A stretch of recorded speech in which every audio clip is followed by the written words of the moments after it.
They are to be just locked up. What are they for? Why are they here? I could answer with a yes, please. narrative. They are to be just locked up. They are to be just locked up. What are they for? Why are they here? I could answer with a yes, please. narrative of decline. Really, because the graveyard is a place where bodies can silently decay. Okay. Whereas they are to be just locked up. What are they for? Why are they here? I could answer with a yes, please. narrative of decline. Really, because the graveyard is a place where bodies can silently decay. Okay. Whereas the objects are conserved and then kept alive. Stay forever. Yeah, and that is where this point becomes a bit relevant. Initially, you corrected as knowledge objects, the sources of knowledge production. And that has. So you intend. No, I spent most of my life in Asia. So when I came back from Asia, my ancestral stool, which was the stool of my grandfather and my father's firstborn, was on it as a chief at one time. But my brother passed away before I came back. And I heard a story from another cousin that the day my brother passed away, people were already agitating to take the stool.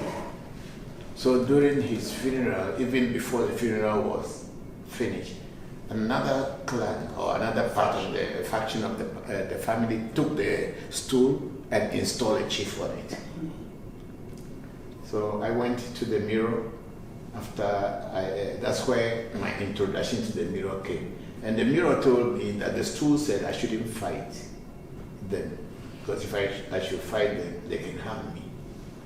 But it's going to tell me things that I should do, and it will come back by itself. And truly, I followed those processes, and after some time, those who took it, they brought it back. And it is now back to where they took it from. So for the Africans and we, those who are the practitioners, we have ways, if we really wanted these things to come back, we can. So, beyond things going back in the spirit of sound, the keeper of the mission to invite us here to look at these objects, to address them, examine them, identify. Outside of Europe and so on, I think I had in mind an intervention into the decolonization of knowledge production in academia, which is still for me an important field, next to indeed all the other tasks that are to be there.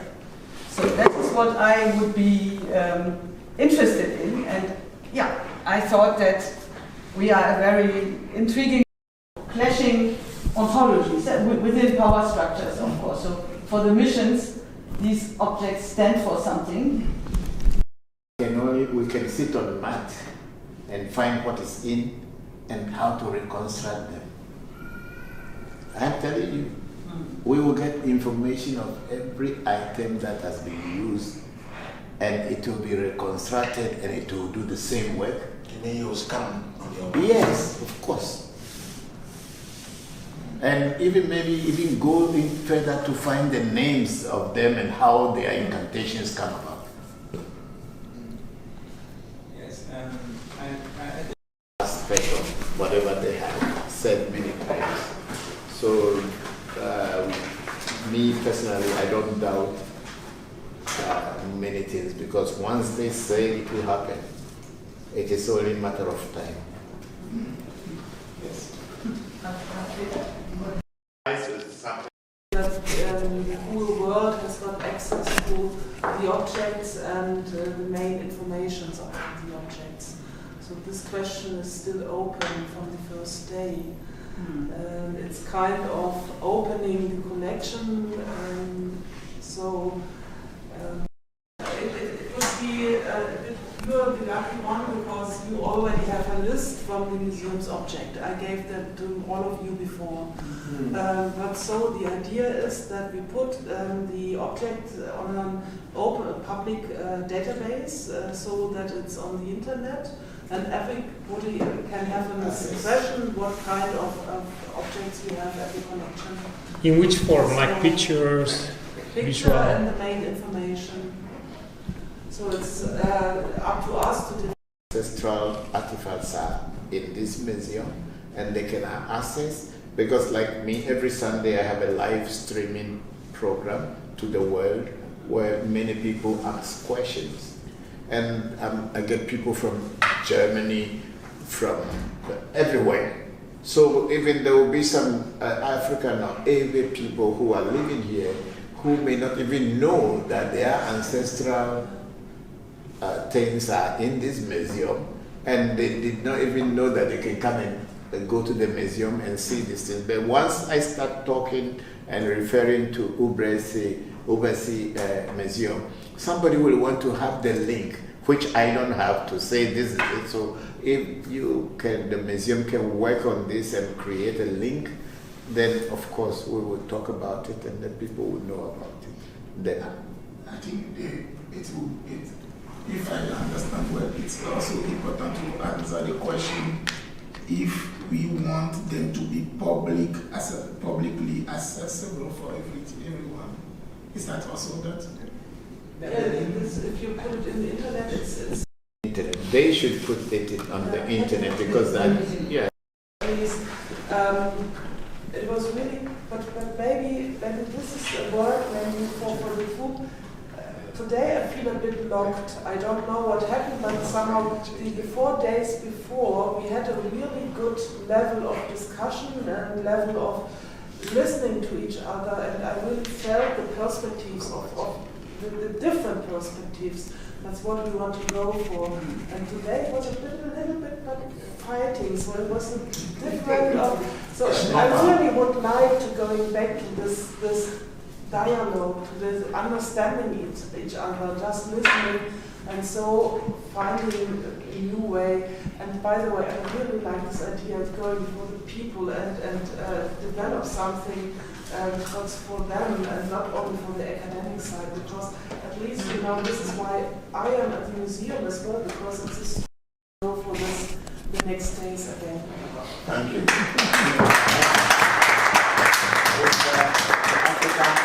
Every problem, they say when two calabashes are on water, they will by all means touch each other, but they don't break. Okay, so we are on the water once in a while, we'll rock, we'll hit shoulders. We are all there to fetch the same water, so we'll not break. And when chicken fight, they look at the eyes. We don't poke the eyes. Yeah. So it's healthy, just a healthy exchange of ideas and just to tickle our minds and stimulate further discussion. So let's take it as a normal, in Ghana they say, normal military exercise.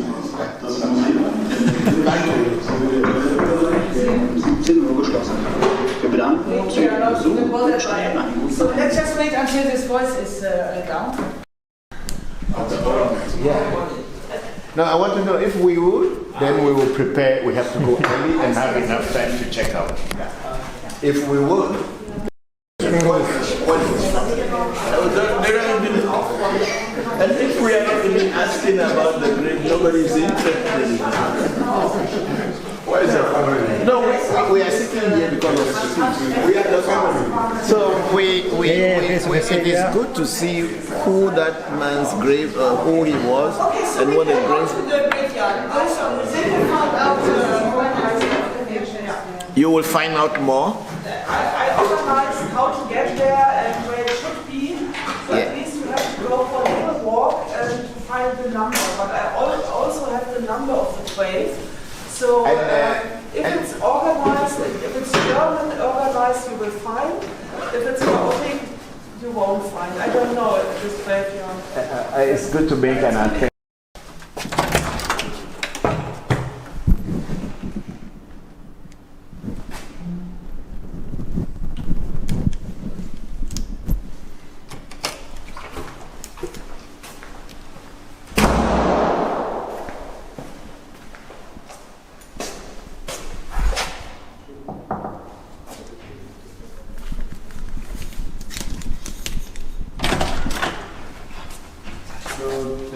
Here, because we brought so many vodus from the house, and we cannot do the live without praying to them. You know, at the shrine, I only pray to Abochi, and then we continue. But here, these ones have traveled with us to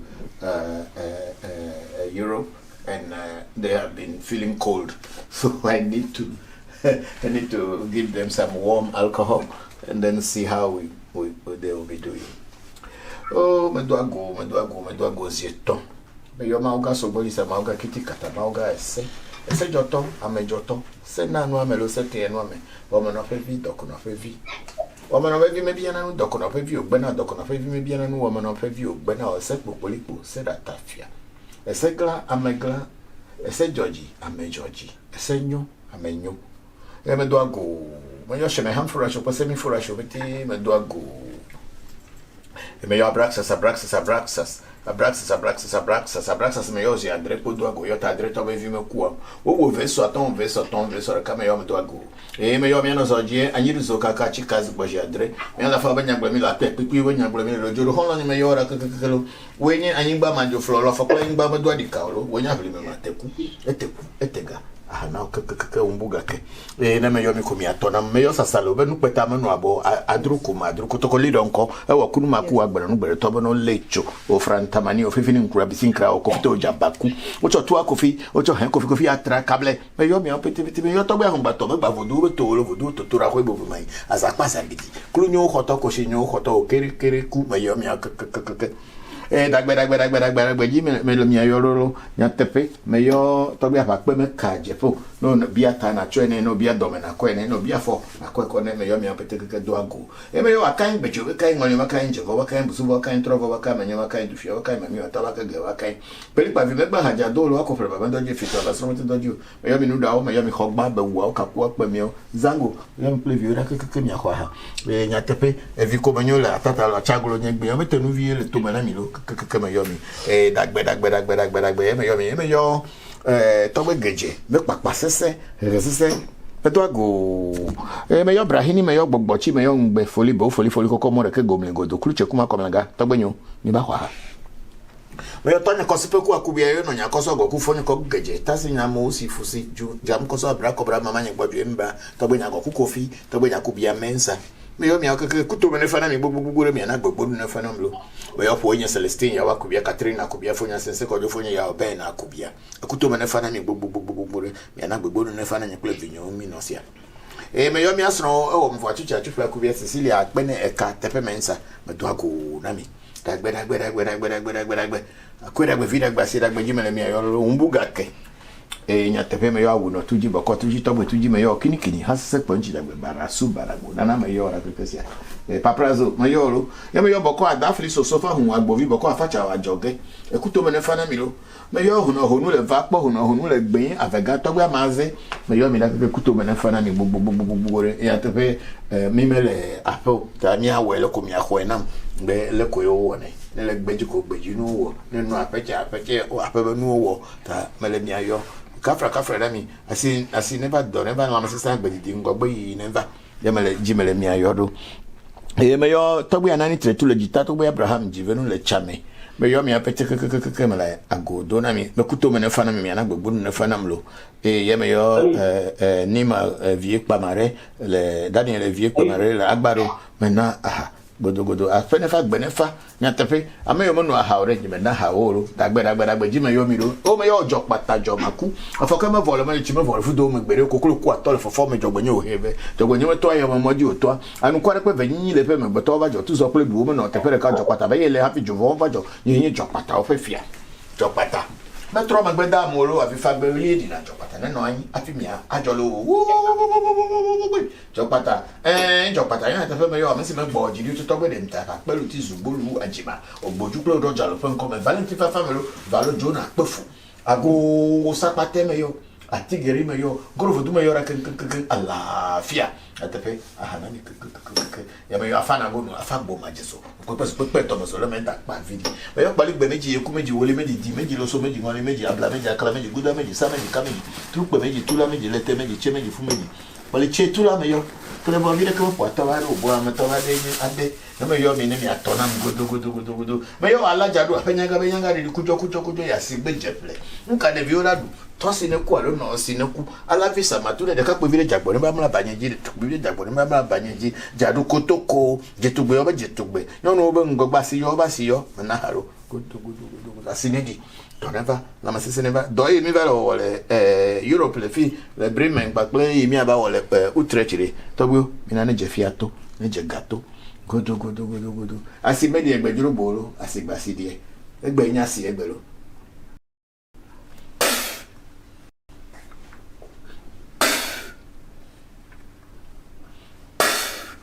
mena halo do jogo mi lo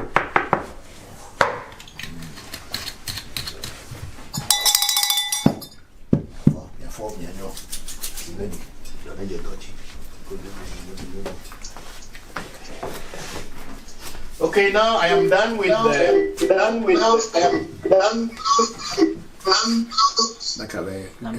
Lamin, Lamin, put your this thing off because it's giving me echo here. Lamin, put your.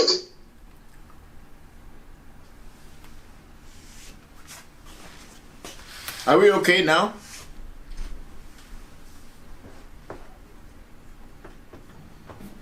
Okay. So I'm welcoming all of you to. If you can hear me, just let me know. I can.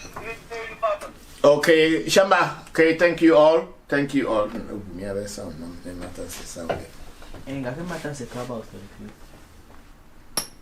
Okay. Okay. So thank you all. I think we are limited. It's not like home, but we'll do our best so that I can get to you. Get me the questions, Sir Kofi. Put that light also on. Yeah.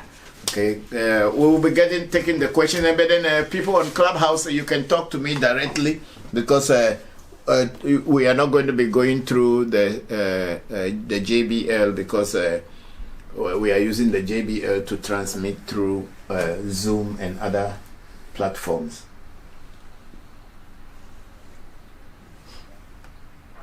Greetings, Papa. Yeah, greetings, Shamba. How are you? I'm good. How are you, Papa? I'm good too. All of us are fine here. Myself, Kofi, and all the team that are with me. We are all fine. Yeah, that's good. How's the trip? How's Germany? Oh, very nice, very nice. We were received and taken good care of, and we are doing our best. But all in general, everything was fine. You know, at home I eat once. At home I eat once a day. Here I was eating 3 times a day, so I become fat. But that's good, Papa. Yeah. Papa, we did my essay and everything, and it went well. Yeah, you fed your essay and everything went well. Yeah. Okay, we thank God. We thank God for that. Yes. And this is the, I mean, now you can feed your own essay on yourself. That's the best, you know. I cannot always be there. Once I do train you to some point, then you have to take it from there. And I'm very happy that you were able to do it successfully. Thank you. Yeah, thank you, Papa. What is the meaning of the egg? An egg came out during the feeding. Yes, Senna told me, but I honestly have never had that experience before.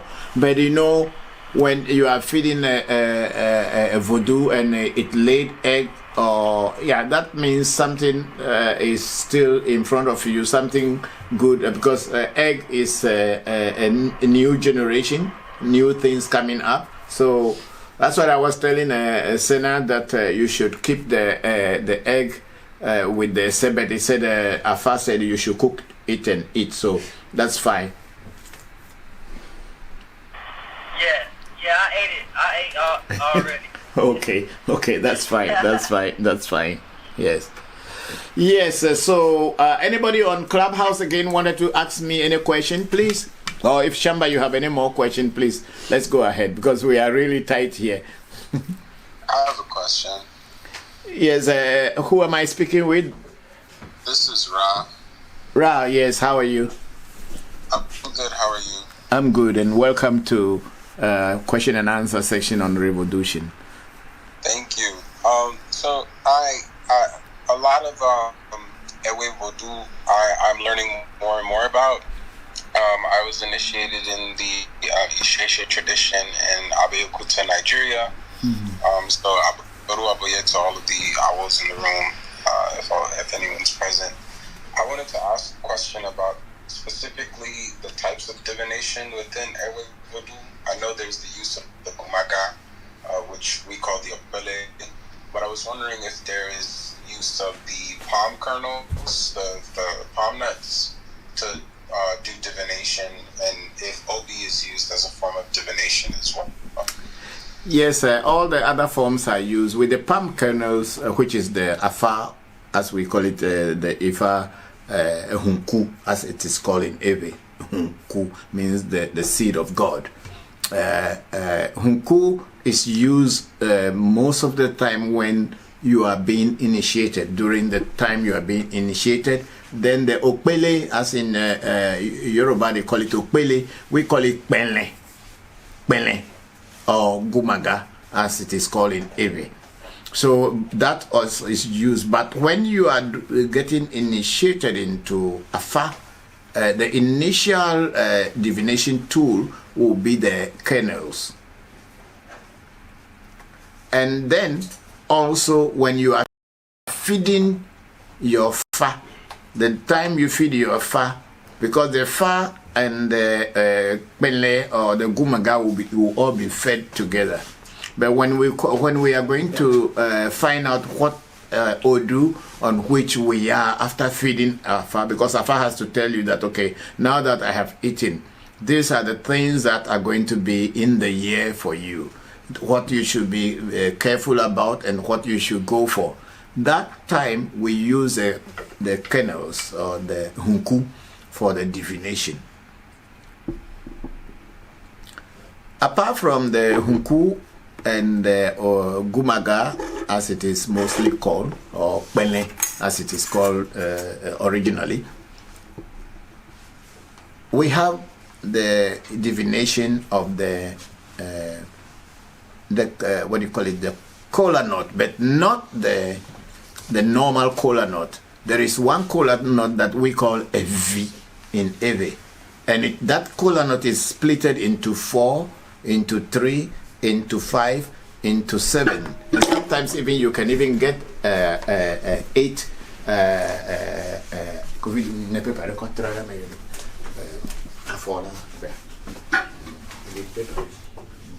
Tissue paper.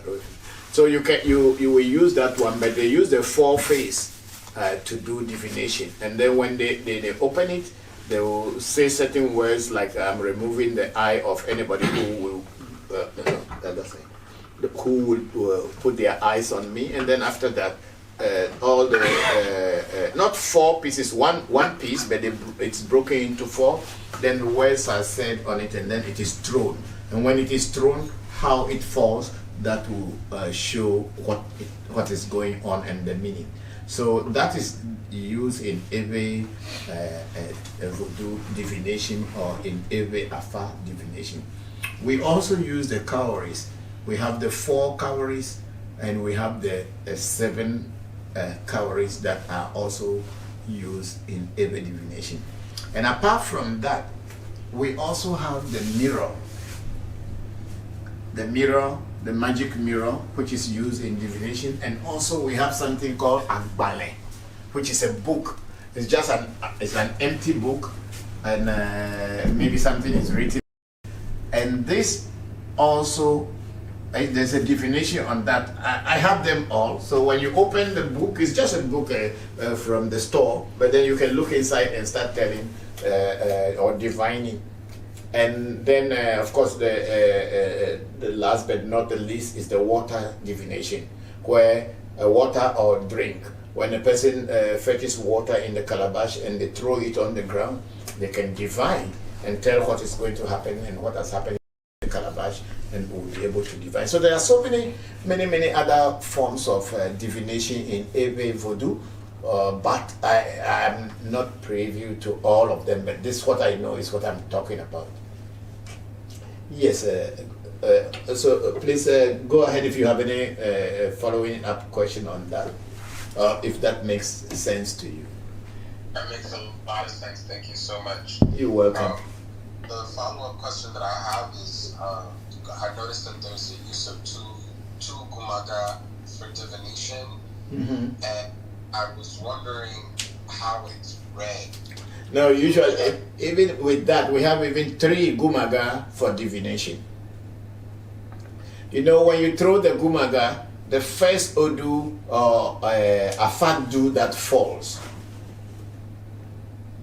will be the duno, or a dudada, means the major, like as in, if you talk about tarot cards, then that will be the major arcana. That will fall straight away, and then that one will be laid to show the indication that this is the major afadu or afa odu that has fallen.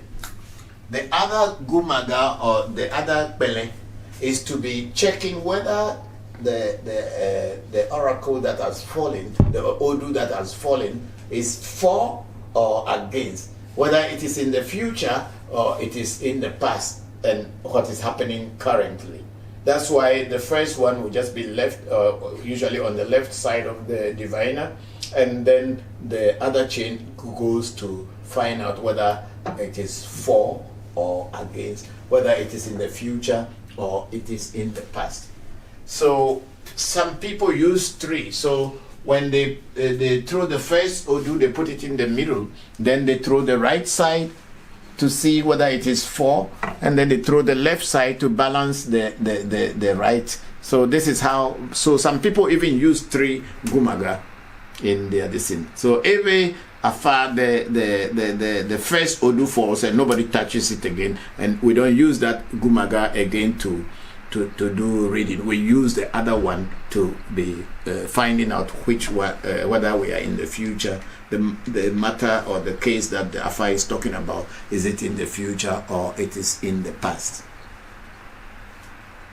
Is it necessary to use 3, or can you just do 1 and then cast again to see if You see, if you have the opportunity of having 2, that's fine. If you have only, if you happen to have only 1, that means when you throw the gumaga, you must write it down in your book. Then you know what is the main Odu or Afadu that has fallen. Then you use the same single gumaga in case that's what you have. Then you throw again. So you must throw 3 times to be able to know whether the case is in the future or is in the past. That is what that's why it is thrown, it is done. But if you have 3, you throw each one time. If you have 3 of them, then you throw each one only 1 time.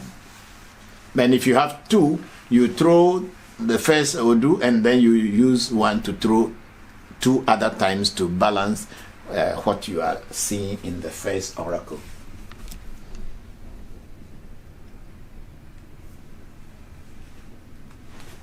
Wow, okay. That's very interesting. Thank you. You're welcome. Thank you too for the question. We are all learning. Yes, we have Professor Voncujovi in the house, and he wanted to ask a question. So, yes, Prof, go ahead. Amanda, do they also use chicken for divination? Because sometimes I see people throw chicken and the side on which it falls is red in one way or the other. Yes, you are right. We use chicken to do divination, but usually the time that we use the chickens to do divination is when you are feeding the voodoo or the bobo, and you want to know whether the chicken, the voodoos or the spirits or the energies, call them whatever you like. Some people even call them gods. If the gods have accepted this, then the way the chicken will fall, that will tell you what the gods are saying. If the chicken falls on its back with the legs up, means they have accepted everything, means the door and the gates are open. When the chicken goes down with its chest on the floor and the wings covered down, it is said that the spirits are covering you. They have accepted your offering and they are covering you. When the chicken falls on the left side and before dying, it is saying that you are having a problem with a woman. And when it falls on the right side and the left wing is up, then you have a problem with another man. That's what that's how it's read. Yeah. So sometimes when you kill a chicken, it may jump around, turn around until the final fall is where we will finally tell you what is going on in your life. Thank you. Thank you too, Prof. We are very grateful. And let me go on to Facebook now. I have a self-sulfuric, say Ashe, self-sulfuric, okay, saying Ashe, and then they said the Igbo or the Igbo, Oku, are the original Kemetian Egyptians and Sumerians. They've never been ruled. Ashe, Igbo, Ashe, Obatala, Ashe. Okay, thank you very much for that. We are very grateful. You know, one thing I don't teach here is I don't teach about Kemet. I don't teach about Sumerians. I teach about my people, the Ewe people. And that is the Vodou that I learned. I don't have any information about Kemet, and I don't have any information about Samaria. What has come to my people and my ancestors have given to me, that's the one that I depend on. I don't have any ancestors in Kemet, and I don't have any ancestors in Sumeria whatsoever. But then, this thing is very interesting. Thank you.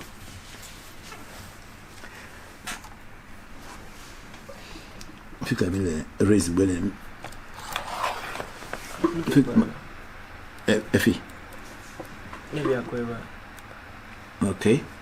So, and self-sulfuric is saying, and Yoruba too. Okay. Thank you. And can Said and all this thing be liking the ones that I have answered already, so that I will not repeat them again?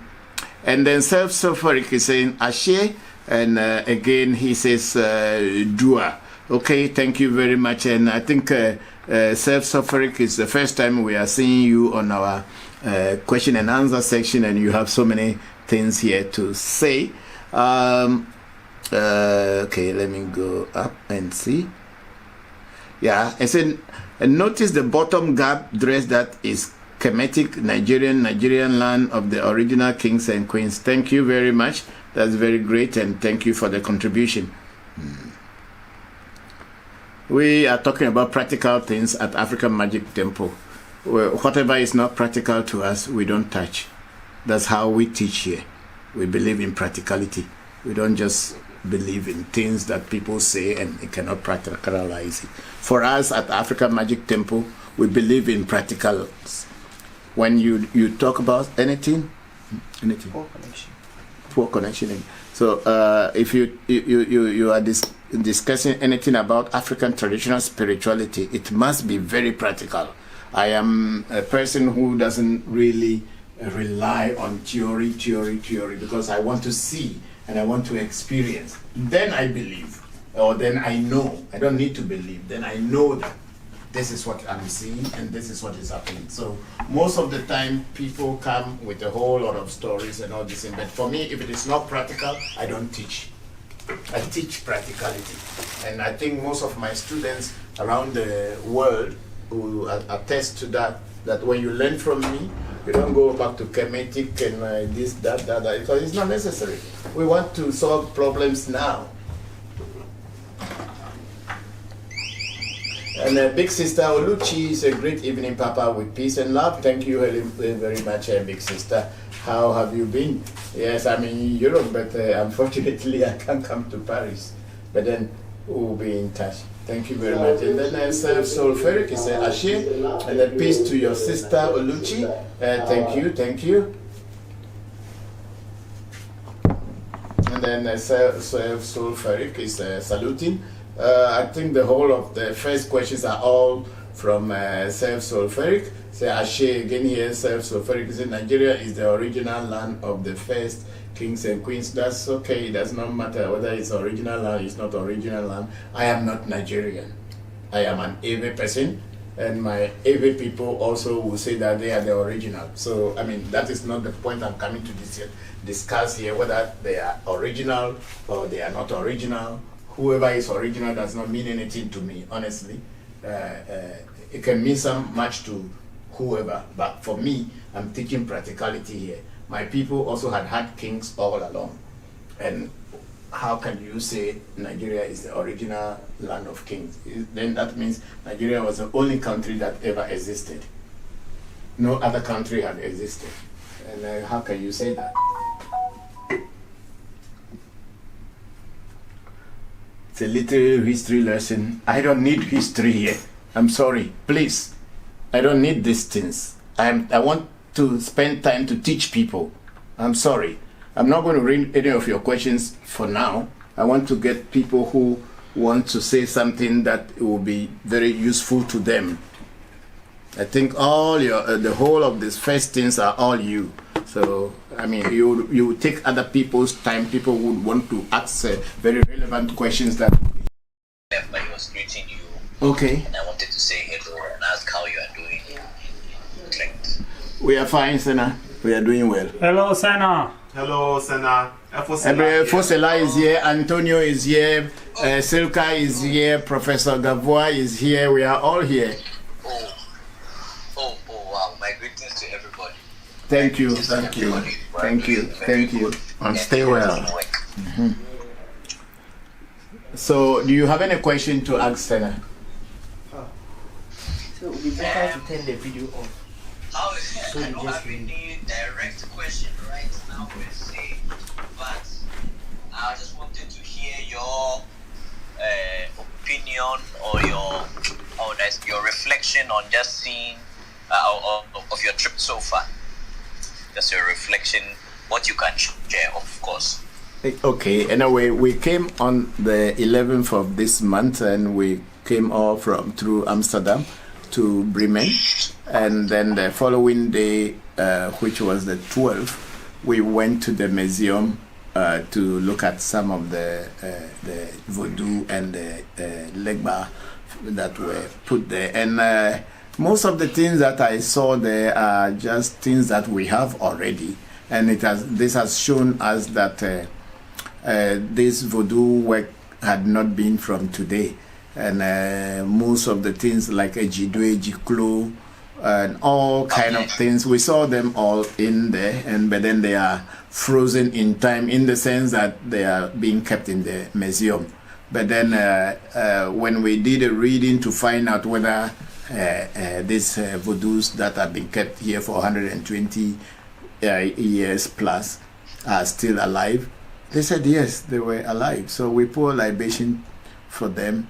And then everything went on well, and we moved from Bremen yesterday to come to Utrecht, and tomorrow Monday we'll be going to another museum or another collection somewhere to look at them and see how they are. But in generally, everything is fine.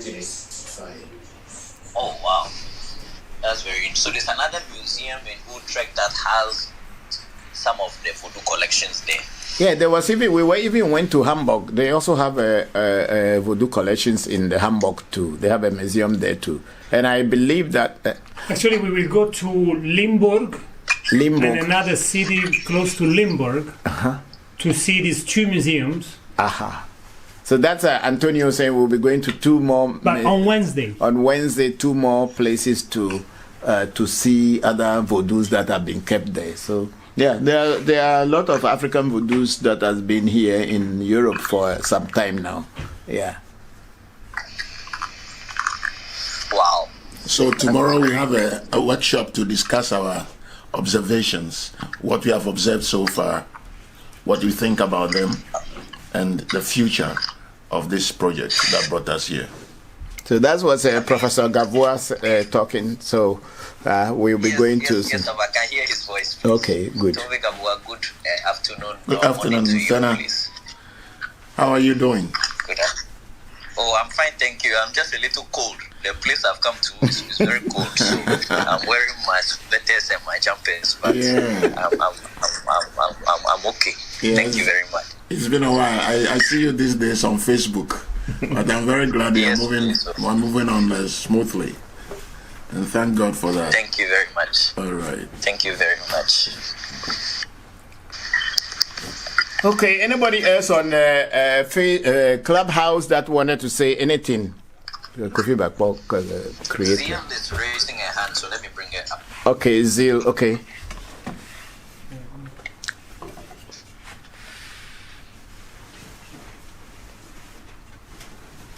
I think you're muted now. Okay. So, now, can you hear me? Yes, Zeal, I can hear you. Oh, okay. All right. I was saying hello to everyone, and Sen, I was laughing because it's so cute that you're cold. Be back through LA soon. It'll warm up. Very true. I just wanted to ask if the talk is going to be recorded, Mr. Bokor? Yes, I think the talk we're going to talk tomorrow definitely to be recorded, but then I don't know whether it is going to be allowed to be shared with everybody. We can ask. Okay, when we can do a Zoom and then send a link for those who want to take part. Okay, so we should see whether we'll they find want out. To make it public. Yes, we have to find out whether when they want to make, if Hopefully, they want yeah. to make it public, then of course should you be. can all have a look at it, or maybe when it is recorded, we can also share it later if it is allowed. Because you know these are museums and these are very special things, and the trustees do not really want some of these things to be public. And it is their it's their property, and it is up to them whether they allow to share it with the world or not. So we will need to have permissions if we want to share some of the information. Yeah, this conversation has been a big topic within art world circles for a few years now. Even when I was there in 2019 for Charlie Wote in Accra, there were kind of like talks that were on the agenda. You know, it was definitely like a topic that was being brought up by different people who are in the creative fields and in the arts about getting certain things back for Africa from European museums and other places around the world that were plundered or stolen or whatever it was, and really an interesting debate. Yeah, we have come here, and we are going to give our opinion tomorrow at the talk, and if it is taken seriously, maybe something will start to happen. Maybe not immediately, but we hope that in the future some of these our traditional spiritual artifacts and voodoos, as we call them, would be released to us so that we can send them back home. But it is not going to be immediately. There's a whole lot of talk going to go on until we people from the academia and the people who are in charge of the museums, and then of course we, those who are practitioners, if there is a common understanding between all of us, then I think something would happen in the future. And we can also bring tomorrow the opinion of the group now that we're having a discussion with the whole community, that it's go well beyond Utrecht. Yes, here on Clubhouse and all the other instances. The things we are discussing today, we'll also bring them up tomorrow in our talk and see how it goes, because Zil, you are in California, people are in Middlebury, people are in different places around the world, and you have your everybody has a desire, so we'll put all this on board and see what will come out of it. Okay. Yeah, when I was there, it seemed like maybe just the people that I met, because some of them were Nigerian, they were talking about the Edo stuff the most. And so I don't know if that means that the conversation was really big around Edo, or if they just had a connection to the Edo objects more. And so, you know, they kind of felt like more than some other groups. It's all together, whether it's the Joe objects or the Afar objects or whatever it is, they are African objects in that sense. So it doesn't really, we are not going to separate to say only the Joker should go back and other things should not go back, because they had all, I would say they had been in prison for far too long. Thank you. Yeah, it's very interesting having this conversation. Yeah, thank you all. Bringing back the artifacts is something that is relevant and something that's important. But then again, who decides that what to do with them is also another topic. But then I also think that we could even ask the voodoos themselves where they want to be, because if, according to what Papa is saying and what Tafa is saying, the objects there are still animate in that they still have consciousness according to an Ebe worldview, then it means that they also have agency and can talk on whether they should remain here or not. And it brings a larger question on, what does it mean to actually repatriate these items in a dignified way and also in a culturally sensitive way according to the worldviews of the places that it was taken from. And within that worldview, these objects are not just objects, but they are beings with consciousness that can decide, and they have agency. They are not just items where people decide for them and they have no say of what happens. So I just was thinking about that as Papa was sharing his observations of the voodoos there within this larger context of bringing back African items to the motherland again and to serve a purpose. Yeah, Senator, you are right. We had actually discussed that, and I, just like what you were saying, I also spoke about that, because the objects, as people may call them, to us they are not objects, but they are entities with consciousness, and they can decide on their own. And in fact, one thing we did not ask is, I didn't want to jump before the drum beat, so I did not ask them if they want to go back home. Because if I do and they say yes, then that means I have to start something, or we have to start putting pressure on people. But with time, when understanding comes to all of us, I believe very strongly, then at that moment we will ask the voodoos if they want to go back. But then I was telling Professor Gavois that just like black Africans who have traveled into the diaspora, if you ask some of them to come back home, they won't. So I don't know whether the voodoos all will, I don't know whether all the voodoos will want to come back to Africa. So when that time comes, we will ask them, those who want to go back, and if the people who are taking care of them, the trustees, allow them to go back, we'll bring them back. But those who wanted to stay or want to stay, for sure, they can stay, because they have been here for far too long. They may not want to go back to Africa, or they may want to go to Africa. We will ask the voodoos themselves to speak one at a time. Each should tell us what they want us to do for them. But yeah, it's very, very interesting, and yeah, you're right, now one by one. And it's true, we cannot sit here now and if you ask voodoos, we don't know what will come. They can either say they want to stay or you don't want to stay, and it's not up to us to decide. Right. Even from me coming here to America, before I came, I asked all the voodoos I work with which one is coming, which one is not coming. Some of them say they will be at the back. Some of them said they will carry and come on here with me. So they definitely know what they want and why they are saying it too. Because if we treat them as objects, then we will decide everything for them. But if we are treating them as entities and spirits that are beings that are inanimate yet they are existing, then we will consult them before taking any decision.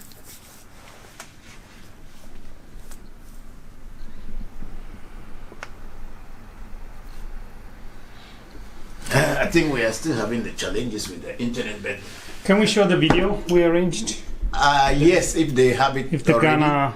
If they have it. And then we have people on Zoom. I can see Professor Koku Azamade, and then Dr. Ohiniko Mause Tofa in there. And if they wanted to ask any question or do any contribution, thank you very much, Professor Ohiniko.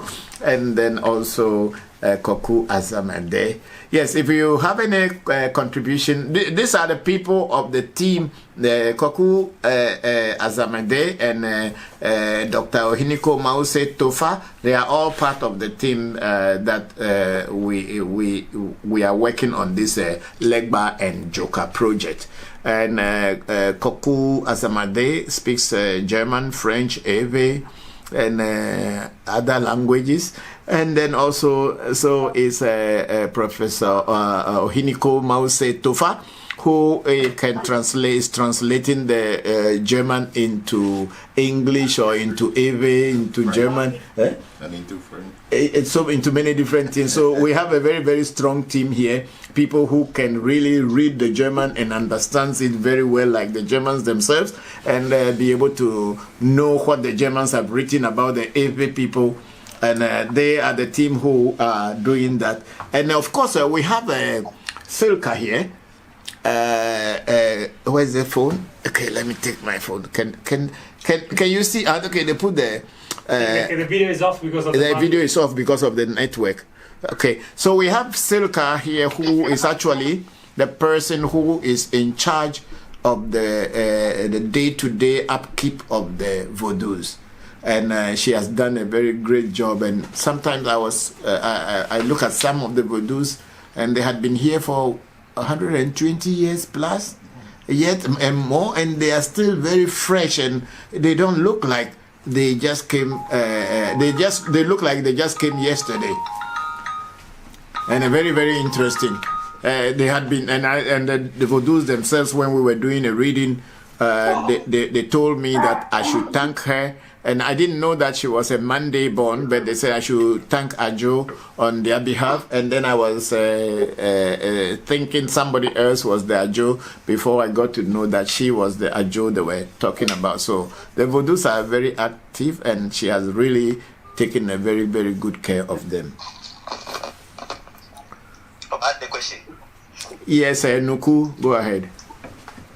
Okay, I have two questions. The first was that I wanted to ask Silka, that has been her experience on working with the Vodus. Has she had any personal experience or any kind of connection with them? Anything which you think was a connection with them?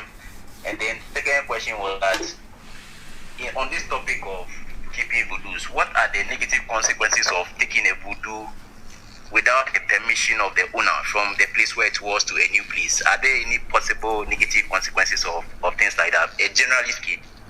Okay, Silka can talk about whatever experience she had taking care of them.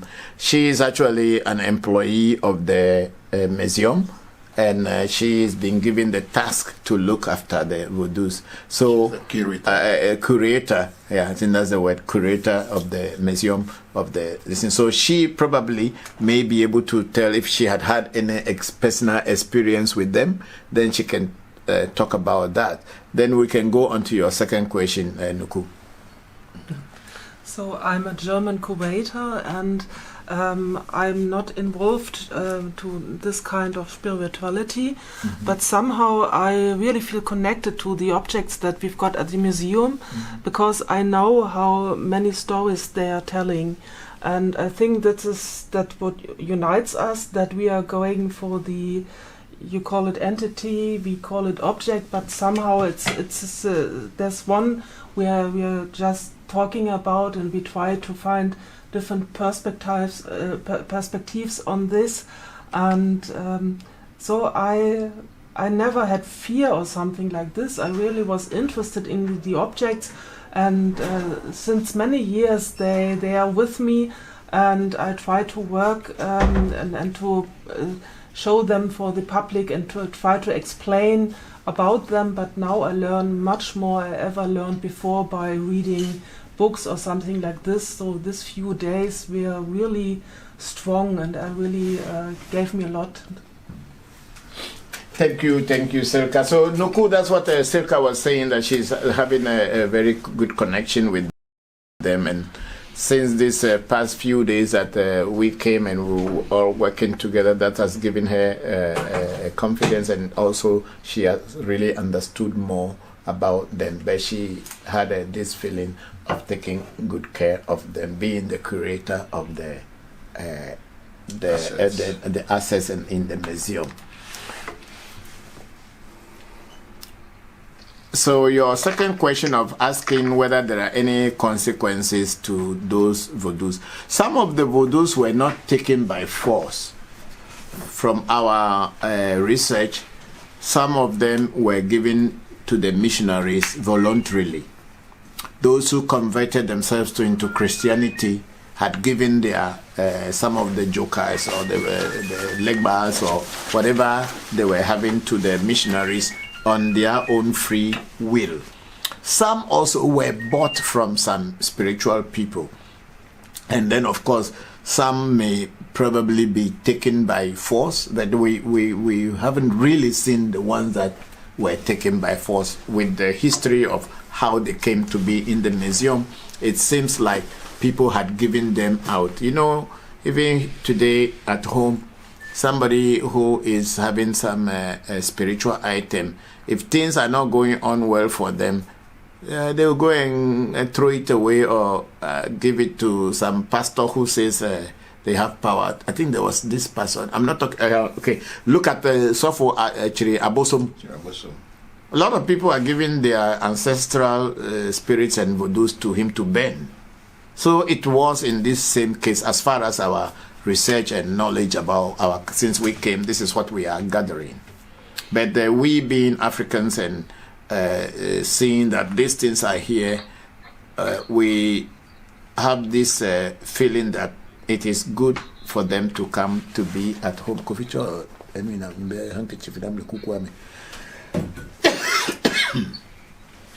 So that's how we feel. But some of them were the voodoos here, so the consequences will actually go to the people who had given them away. Yeah, and this is, we are talking about 100+ years.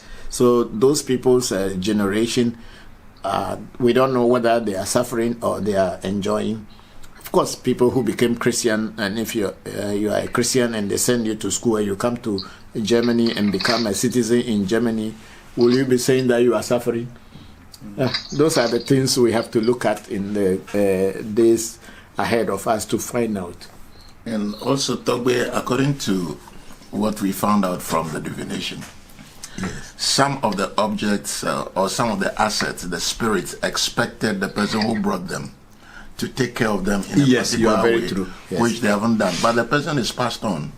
Speech, for example, has passed on. Yeah. So we can know the consequences. Yeah, he passed on, I think, at the age of 69. Which is quite an old age. Yeah, so we don't know the consequences to his family for not feeding the spirits up to now. Yeah, that we cannot tell because we have not met the person physically. That's why I kept saying that over 100 years ago. So you cannot tell whether there were some consequences or not, unless, of course, if we meet the families of people who had brought these voodoos here and also the people who had given them away. The spirits themselves were saying that when they were given to Speech, who was the Speech, who is the man who brought the missionary, was in Bando, Hohwe, Wusuta, Peki, Vedome, who brought some, because most of the voodoos we met here are all Vedome voodoo. So the person who gave it out, whether there was any consequences to their families or not, we don't know. But the spirits were saying that the Speech was giving certain instructions in how to take care of them, but that hadn't been done. Maybe after Speech or whatever, we don't know.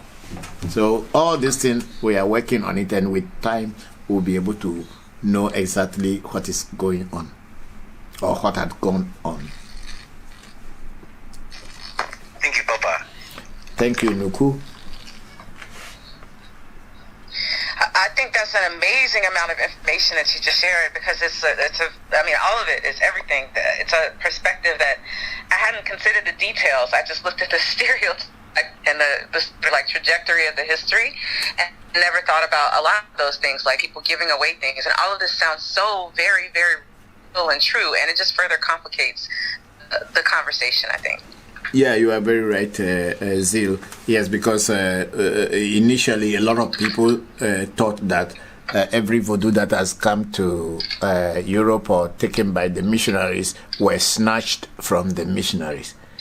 But then with our few days of research and listening to stories and also reading certain texts, that showed us that they were not all of them were snatched away. Some were given away. Yes, and having said that, we still have to continue with research to understand the context within which the objects were either given or not given. Yeah. Because that particular context was the colonial context. And you cannot separate religiosity from politics and from militarism at the time.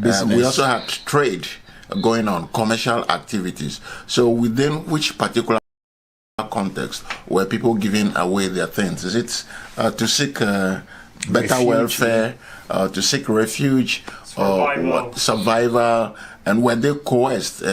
Coercion is not only physical. Were they coerced psychologically, emotionally, coerced by economic situations, or what? Those are the kinds of things we should be able to understand in the long run. Because when you take today's context, people give away things because of economic hardships, not necessarily because they want to convert. They'll give away things of the family, valuable things of the family, just to get some money to survive a few days. So we have to understand the context within which the items were acquired and then transported. Of course, we also know that some of the missionaries collected these items that were meant to be burnt, but they were not burnt. Some were selected and taken away. So that's another part of the story, because according to one of the researchers, Koku Azamede, professor, some people he interviewed were not even aware that objects were taken away from their communities. From their communities. Yeah. All they knew was that the objects were meant to be burnt. And so we have, the nuances are many. We have to tease out all these things and have clear understanding of what transpired. Then we talk, we negotiate, we have common agreement, because as was intimated earlier, this is the time for us, maybe through these objects, we can build relationships, positive relationships that will ensure there's harmony between us and our neighbors of the world. When people will come to understand our situation as normal human beings, away from the stereotypes that we had in the past. Yeah, I think it's also advancing a conversation around the nuances of colonialism and how the interactions between Europeans and Africans had so many different qualities. And I think being in the diaspora, being in the United States of America, I think it's incredibly important to understand and how these, I think the curator used the word entities, which I thought was a good word for an English speaker from the United States to use instead of objects. I don't know if it's the best word, but I thought it was a good word. And so, just the stories of these entities and also the story of voodoo and how it's changed and shifted as a result of colonialism. Yes, Zio, you are very right. So we will continue dialoguing and then discussing and continue researching, and definitely and for sure we'll get some amicable understanding between all of us, our Africans, we as Africans, and also our European brothers and sisters. And I believe there will be a very final good outcome.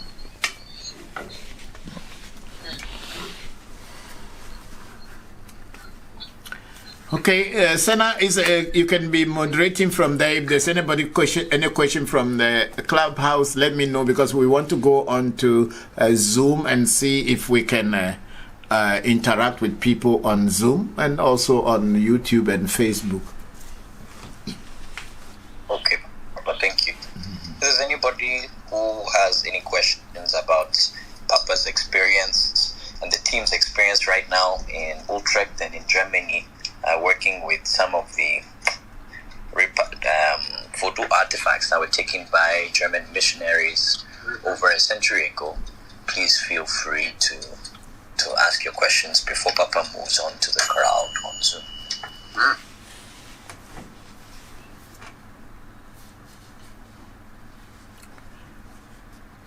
Okay, Kofi, come and put me on. Hello, Papa. The question. Yes, Nuku again. Yes, Papa. Yes, go ahead, Nuku. I often hear that there are like private collectors also. There are a lot of people, private collectors, who also have these religious, these voodoos and other spiritual objects that they have. Is there any information about private individuals who may have bought stuff from the museums? Or is there any information about things like that? I heard that a lot of spiritual artifacts are also with private people, not only with museums. Nuku, other government to that your question, I don't know, because I have not met anybody who is having them privately. We came here because of the museum, the artifacts or the spiritual objects or whatever you call them in the museum. So if people have this private collection in their individual homes and companies, I would not know. And that is not what we are doing right away. There is the possibility that some private collectors, but then some of the private collections were also donated to the museums. So I don't know. We are talking about 100 plus years ago. We're not talking about. Been looking at the particular ones that sent us to Bremen were collected by someone, a reverend minister who was working for the North German Mission Society. Bremen Society, the Presbyterian Church. Yes, and Spies. His collections in particular were the ones that brought us in, but we also went to Hamburg to look at other collections that were brought in by another person who served as secretary, or to whom Spies served as a secretary at a point in time. But they were all within the Christian religious context of the. There should be nobody bleeding now. See, I got tonto. Hey, over heavy obity.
Who is helping me?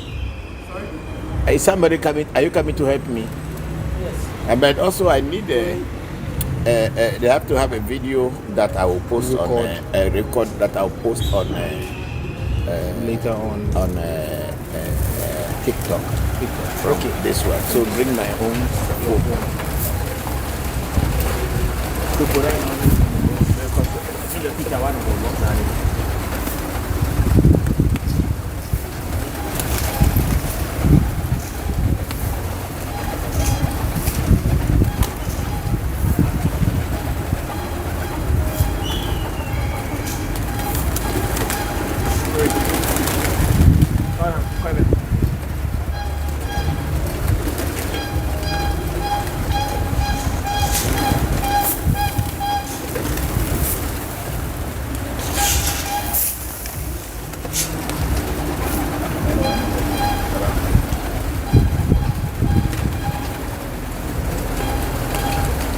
Put this one on.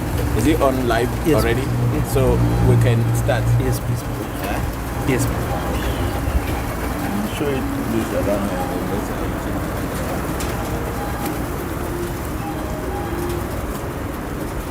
So you can make a video. Yes, Papa. Yes, Papa. Okay, so we are starting today at Apeli's place. We're going to pray at Apeli's place first before going inside.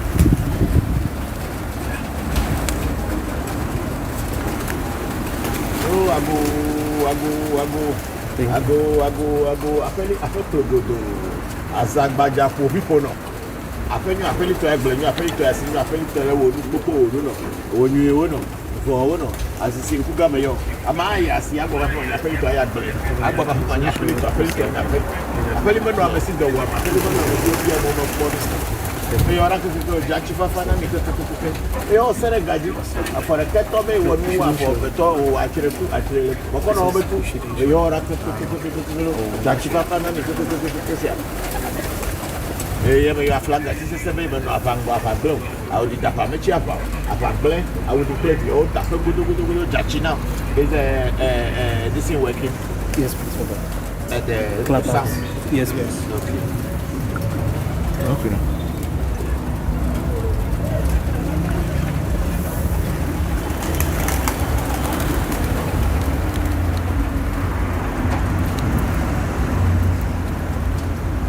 Oh, ago, zito.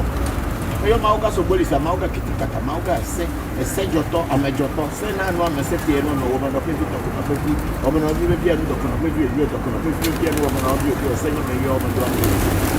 Yo se me man fura ko se mi fura sho me do ago. We are practice me yo se abre ko do ago yo ta abre to be bi me ku o verso aton la kama yo me do ago. E me yo me no so die ani do so ka chita so ko shatre. Me la fa ba nya gro ni la pia be o nya gro ni do ko ma me yo la telu. O nya yimba ma do so la fa pa yimba ma do adi ka o. O nya be me ma tempulo etempu. Ma da no peto na glo pe nya o. Ene na ba na jeje. Bonge me yo ra pe kesi. Subhana.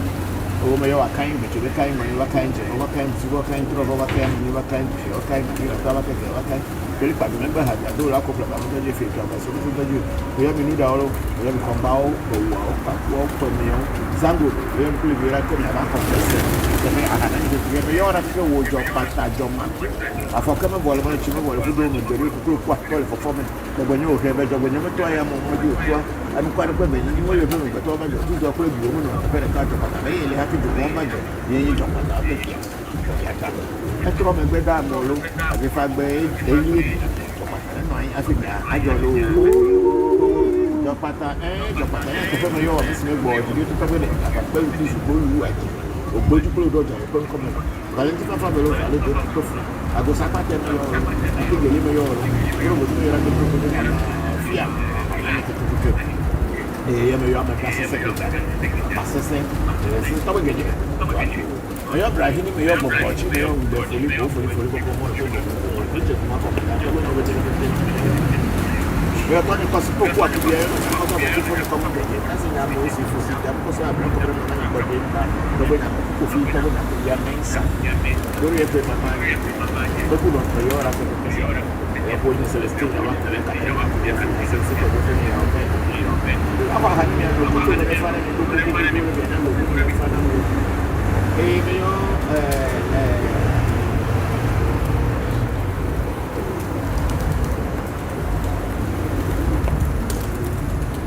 Yo mi asron ka wa tu tu ya ko ya sisi ya ko ka ta ni sa ko to me fa na tu agbena ya wo tu di ko tu ko ni yo ko tu ha sa ko su ma na yo la yo bo ko ata ko so fa ko yo la ku yo ahana to me fa na ni ko ni na ko ni fa da mi ni ko do bi ni mi no dagbe ji me yo mi do ye me yo to be afacha atobe afa yo la ko no te apega to bia na se kuto me fa na mi si dagbe ji me yo mi do lo o ye me yo to be anani tretu le kita to be Abraham ji venu le chame me yo to be fiato Simon Kavila be nyina si akotire kuto me fa na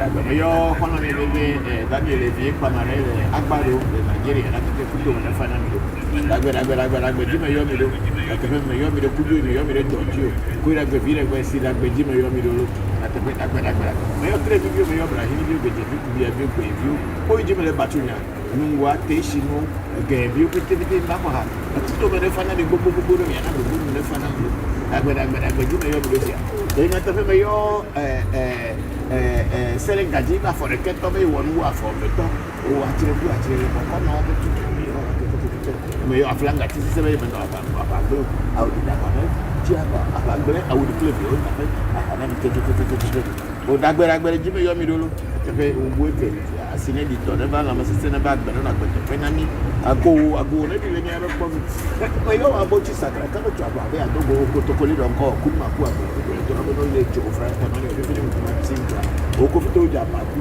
o to to abo fito he ko fito fi akara ka me yo mi afete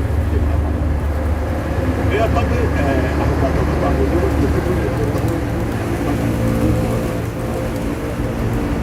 o kere ku me yo ra ko to me to ba ba me ba ko do to na kwe yo apele ke na pesa o chi no ko e ti a to no ko chi mo bo ko chi a bo ko chi tv ake ka me de ke ye pesa to be de pesa ni ta ni pesa ni afana do ko ko so na ba yo pali ko meji wo li meji so ni meji tout la me dit le thème du chemin fumé le chet tout la me le mobile comme quoi e ko bi aso bodu agbolo so e wo de poto de ajana makazo e me yo to be ade proposa e ja peto di gri kwa chedo me yo ra ko a declama chachu e be gbahula li me yo ra ko e me yo le ba ji bo so ya me ni me do mo se mo ko ni kwa ni o kete como vodu pe gogli e ji o to no pe e yo mi oh mi la fait même le Facebook live e wo me kosra ba ni le to ni to ni to la le do mi apre di ko do ana ni kete ni na ba to yo ko ni ko ta ni esini ba kla ku to si non come lo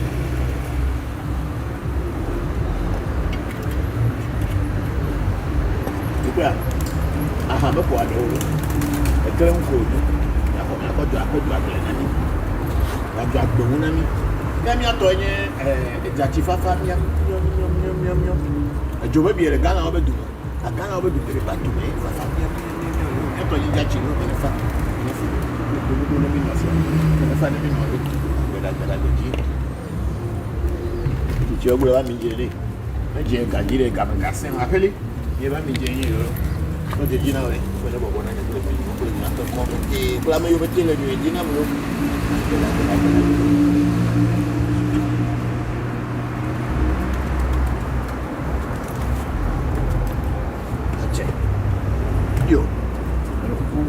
I mean, because of the goat, if we don't close here now, they will chop it. They will enter. Yesterday or 3 days ago, I was praying here, and then I went there. Before I know, this usually one, they enter here and start chopping already.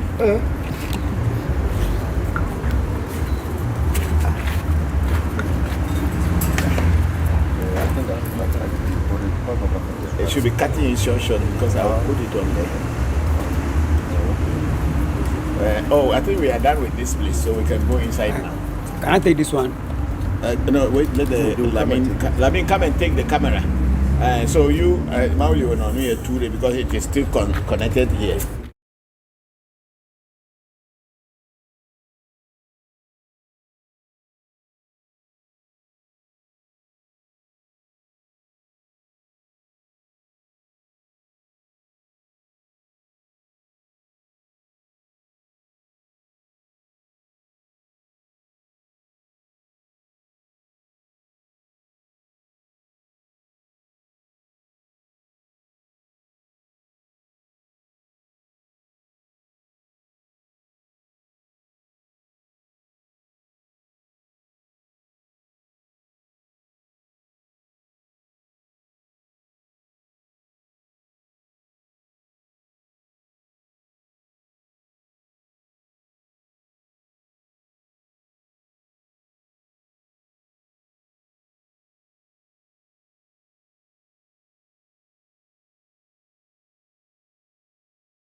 So we are here now, so I just give some drink to Apeli. Then we take off from here. So please prepare your questions. We are taking off. Please put the air conditioner a little bit lower. It's not running fast.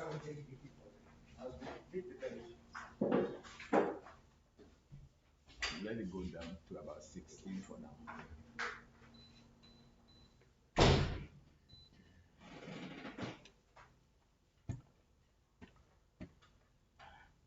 Oh, Abochi, continue to Bakumi Hoha. Mindo Bera, Homodo Agbere Karazi, Nakemi Hoha. When you come in, you go. Let me know. We talk about the cable, Yabetivity in Baho.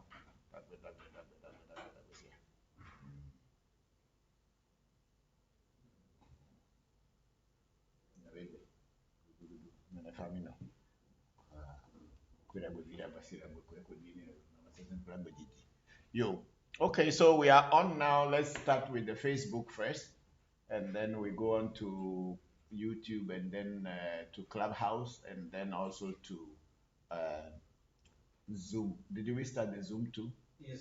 Okay. Some people join. Okay, great. That's wonderful. Okay, so where is the pen? The iPad pen. Put it. Okay, let's put it there so that even though maybe it's not charging back. Let's see. Okay, okay. So let's go on with first person on Facebook is Luxley Sasset. Good afternoon, Togbe. Please, what is Togbe ZP and how useful is it in a family? Okay, Togbe ZP is what is called in English ancestral stool.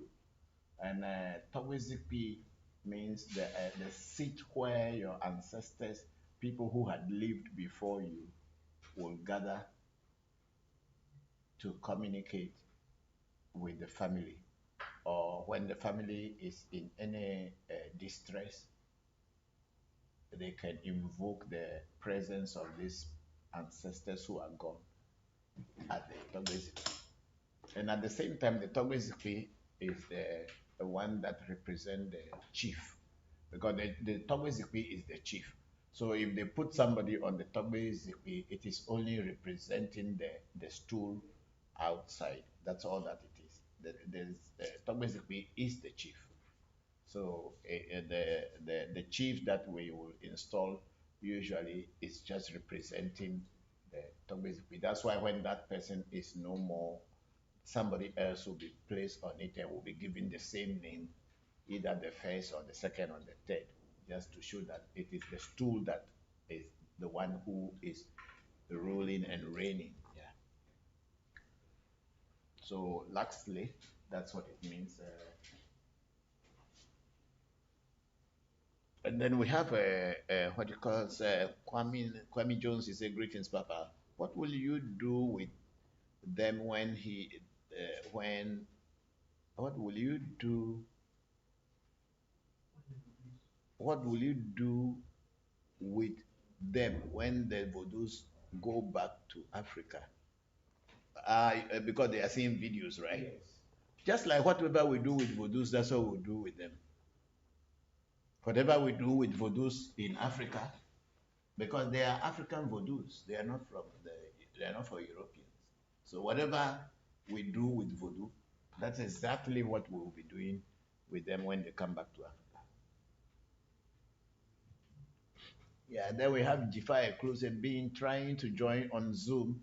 Okay, Jifa, if they give you the link, I think you can join. Thank you very much. I think they have sent the link to you. Okay.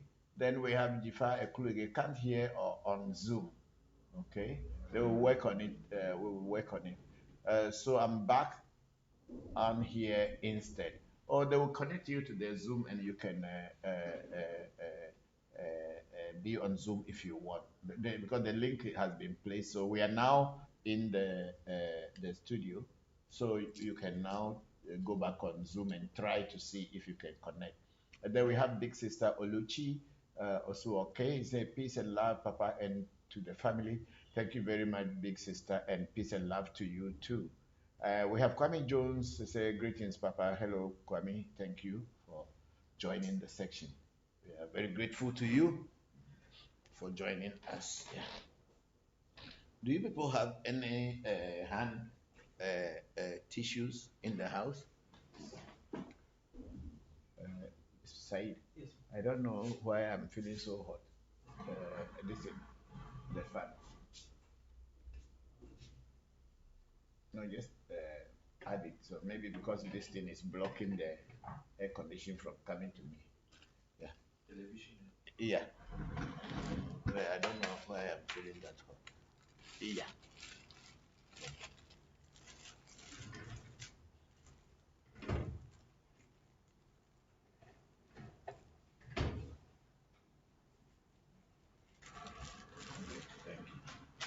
Yeah.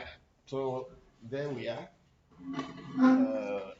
on Zoom, we have Joe Dega. He say hi from Haiti. Hello, Joe Dega. How are you? Thank you very much for joining the section. We are very grateful.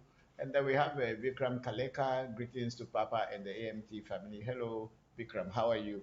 Yes, I promised to send you the things, but I've been so tied up and even to go and make a copy and send you. But I will send it so I'll try to send it to Axel Said to help me. Yeah. Thank you very much, Vikram. Thank you for joining the section. Hope you are fine. And is your uh, how are your parents? Thank you very much. So let's go. So we are done with YouTube, right? Okay. And then if anybody on Clubhouse wanted to say hello or anything, please go ahead. Greetings, Papa. Greetings. How are you? I'm good, Papa. How are you? I'm also good. Thank you, Shamba. Thank you very much for joining. And how is your mom? She's doing good. She's doing good, Papa. We thank God. It was good to see you pouring libation outside again. I haven't saw you do that for a while. For a long time. Yes. Every time we just start from the inside. So today at least we usually pour libation there, but not for the camera. That's why you didn't see me. But then today we decided to do the live starting from there. Thank you very much. Yes, Papa. You've been growing a lot of herbs now. Yes. Is that yes? I have herbs over there. Yes, I grew a lot of herbs there. The ones that I may need in case of emergency. So I grew them there so that I can easily pick them. We don't need to go all the way into looking for them. That's why I grew them. Yeah. Yes. Thank you, Papa. Thank you too. Thank you, Shamba. So we have Vikram again saying everyone is doing well, God willing. Papa, thank you so much. Yes, thank you very much to Vikram. Thank you. Yeah. Okay, let's see the Zoom and see who is there on Zoom. They left already. I think it was Jifa. Yes. Jifa Clue. Okay, no problem. Okay, so we are here and we have started, and I am waiting for your questions, and I will answer them as possible as I can. I don't know what question you will bring, but I will try as much as possible to answer them. We have Benny Moswani on YouTube from South Africa saying, "Good day, Papa. Thank you for your prayers and all AMT. It's raining a little bit in South. It was very dry. Oh, we thank God that at least the rain started falling, and then the weather will get better and the vegetation, and then more food will come. Thank you very much, Benny. I'm very grateful. Thank you very much."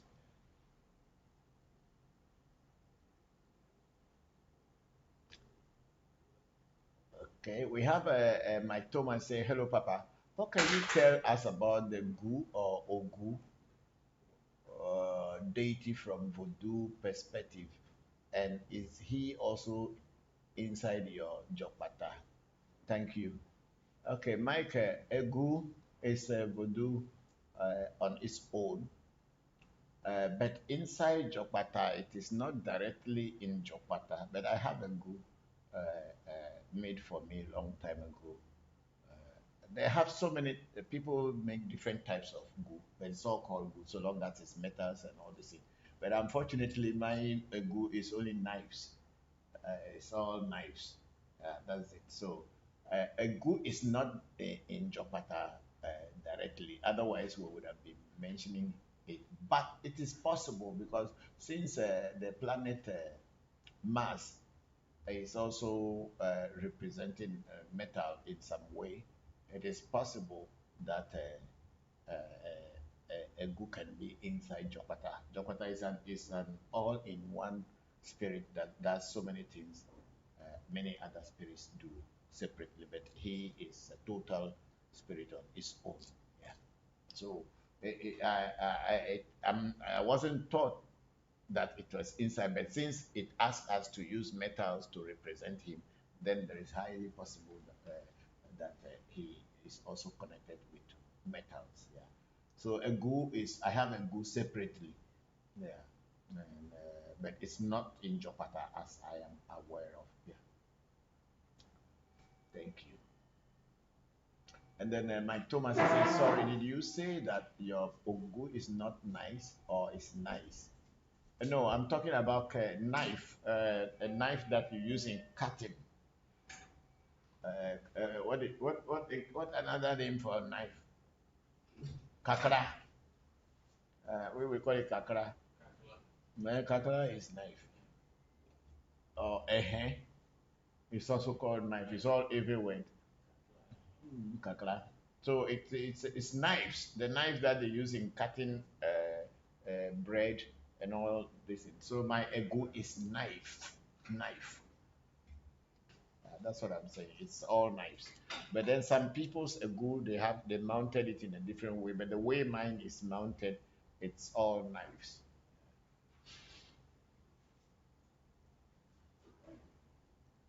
I don't know whether we have any of my videos of my ego.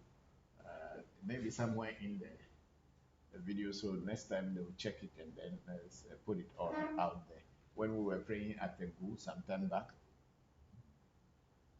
So thank you very much, Mike Thomas. We're very grateful.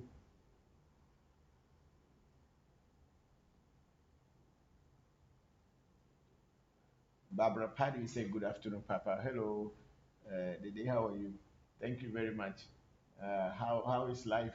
How are things going on with you? And how is what's the name of the son again?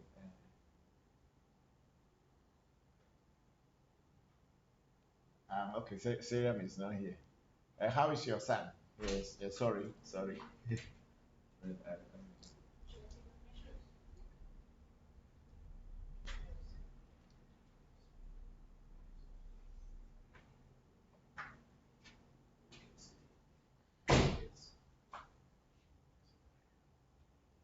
Hello, welcome. Good afternoon. You're welcome. Thank you. So, anybody having? How many people do we have on Clubhouse? Please, if you are there, ask me some questions so we can talk about it. We have Shamba, Tonia, Ray, Tiffany, Nuku, Eko, and then we have Ifagbe, what's it, Ifa something, and then Zeal is there, Senyo is there. Yeah, okay. Yes, Mike Thomas on Facebook is saying, Papa, is Ogu used for fighting or defense? I don't use my spirits for fighting. I use my spirits, that every spirit that I have with me and I work with, I use them to defend me. I don't have any fight anywhere, so I don't go fighting. So me, the spirits that I work with, I use them mostly just for defense. Me, the word fight doesn't even come in my mind when I'm doing spiritual things. I do things that I can use to protect me so that even fight should not even come. So I don't, whether people use Ogu to fight or not to fight, that is up to them. But at my shrine, my Ogu is for defense, to defend me and my children and the people who are members of my shrine. That's what I use Ogu for. I don't fight. I'm not a fighter.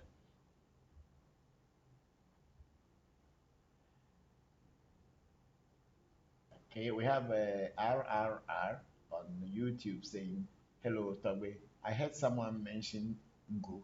Why is Gu so popular in African spirituality? Gu is not only popular in African spirituality, it is popular in every culture. So long as you have gun, you have the anvil, you have the hammer, you have knife, you have hoe, you have cutlass, all those things are called Gu in Ewe. And I think it's called Ogu in Yoruba Ifa. So, or Ogu, or whatever, in Yoruba Ifa. So, Ogu is not only limited to African traditional spirituality. When you go to the Greeks, You will see when the Iron Age, and when they discover metal, and then they have to make weapons and everything. When you go to China, they made weapons with metal. You go to Japan, they also made weapons and use metal to farm and all this. So all this is called gu. So it is not that it's only popular in African spirituality. It is everywhere. But the people may not call it gu. They may have their own local language which they will use for it. They may have a spiritual name that they will use for it in their culture, in their language. So it is not only popular in Africa spirituality, but the Aves respect Gu, and because Gu is the one who brings food home. Because before you can make a farm, you need to have a cutlass, you need to have a hoe. And even the cars that we are driving, everything that made out of metal is Gu. So we pay respect to it. Yeah, we pay respect to it. So it is everywhere. It is in every culture. And then Barbara Paddy is saying, Papa, Andy is doing well. Yes, Andy. Andy, thank you very much. And glory be to Tagwi Jopata. Thank you very much, Barbara Paddy. Very grateful. Yeah, Andy, yes. Yes, thank you. Thank you. Then we have a V. Vikram Kaleka in the USA. I wonder what you would say, Papa, on the importance of acknowledging the herbs that go into a bath. For example, greeting the herbs that you are using in bath individually. Thank you for sharing your wisdom so freely every week. Thank you very much, Vikram. It's not only herbs. It is not only herbs. The African, and especially the Ewe people, who are based of voodoo, we pay homage and acknowledge power in nature. We see God in nature.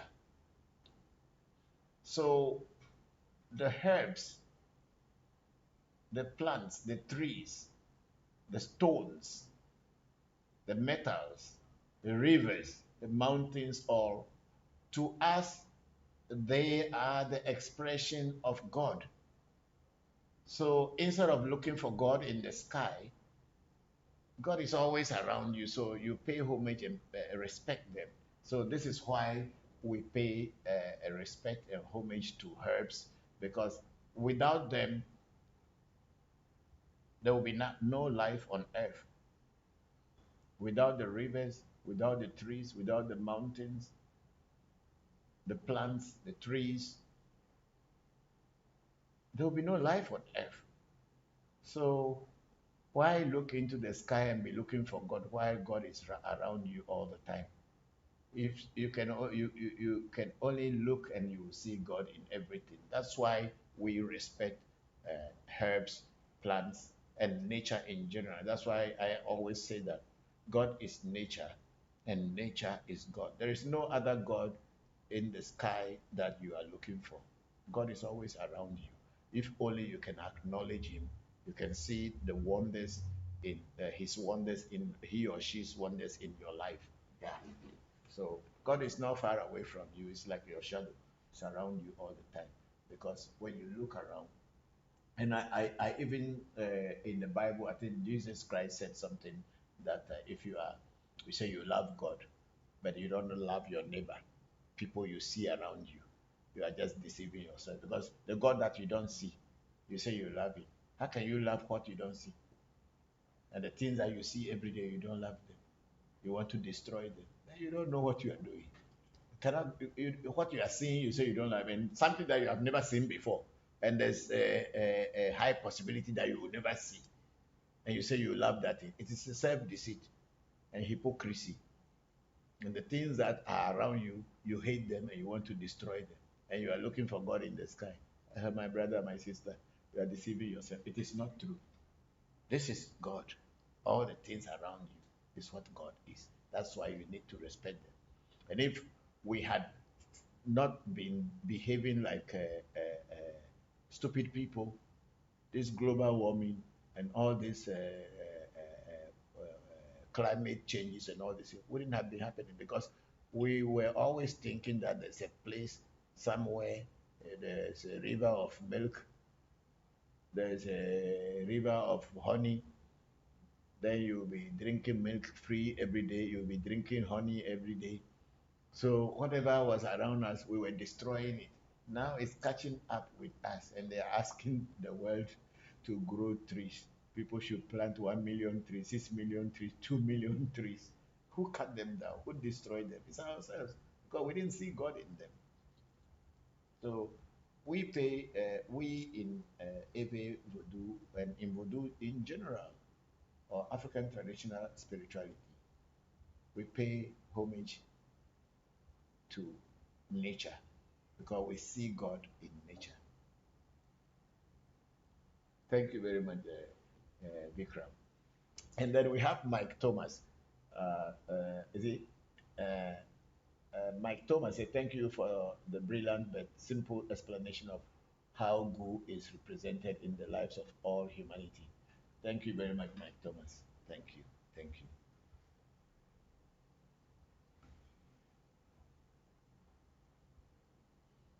Okay, any question from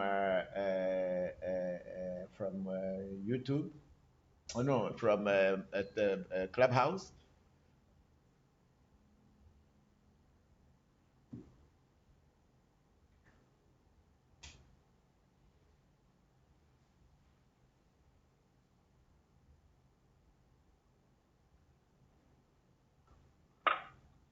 Good morning, Mr. Bokor. Can you hear me? Yes, Zil, I can hear you. How are you? I'm okay. The sound is, for some reason, it just got a little choppy. So when you talk, it's kind of distorted, but it wasn't at first. This happened in the last couple minutes.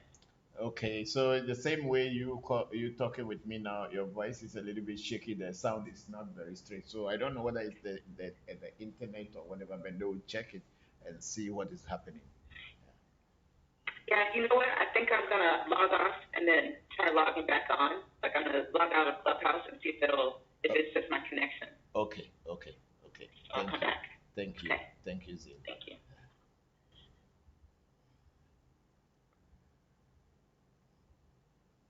What could be the cause? It could be the connection. I turned this one on and off, so it should fix. Okay. If there's any issue. But we hear you good.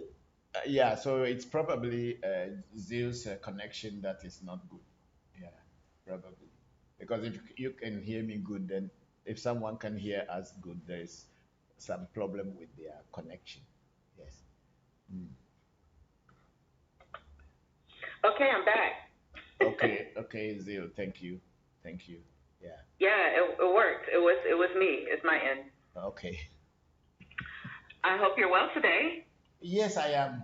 I am very well today. Okay. I have this essay that I've been working on for a month because it's so long and so it has so many details and there's so much new information and so many new words in different languages. And it's an essay on indigenous African religion. And I about a month ago when I found the essay, I asked if anyone on here heard of the person whose name is Dale Masiasta. And I think he's from the Clicor region, like in Clicor in Volta, the Volta area. And he's affiliated with this research center called the Black Humanity Development Research Center. Okay. And it was founded in 1994, and it has like a museum and a library connected to it as well. So he's written a lot of essays, it seems, about different aspects of Ewe culture, particularly Vodou. So in this essay, it seems like, I don't know what it is, it's set up like it has chapters, but all the chapters aren't here, and it's set up like it's a small book, but when I print it out, it prints out like it's a document, like an essay. Okay. So I couldn't find the book online.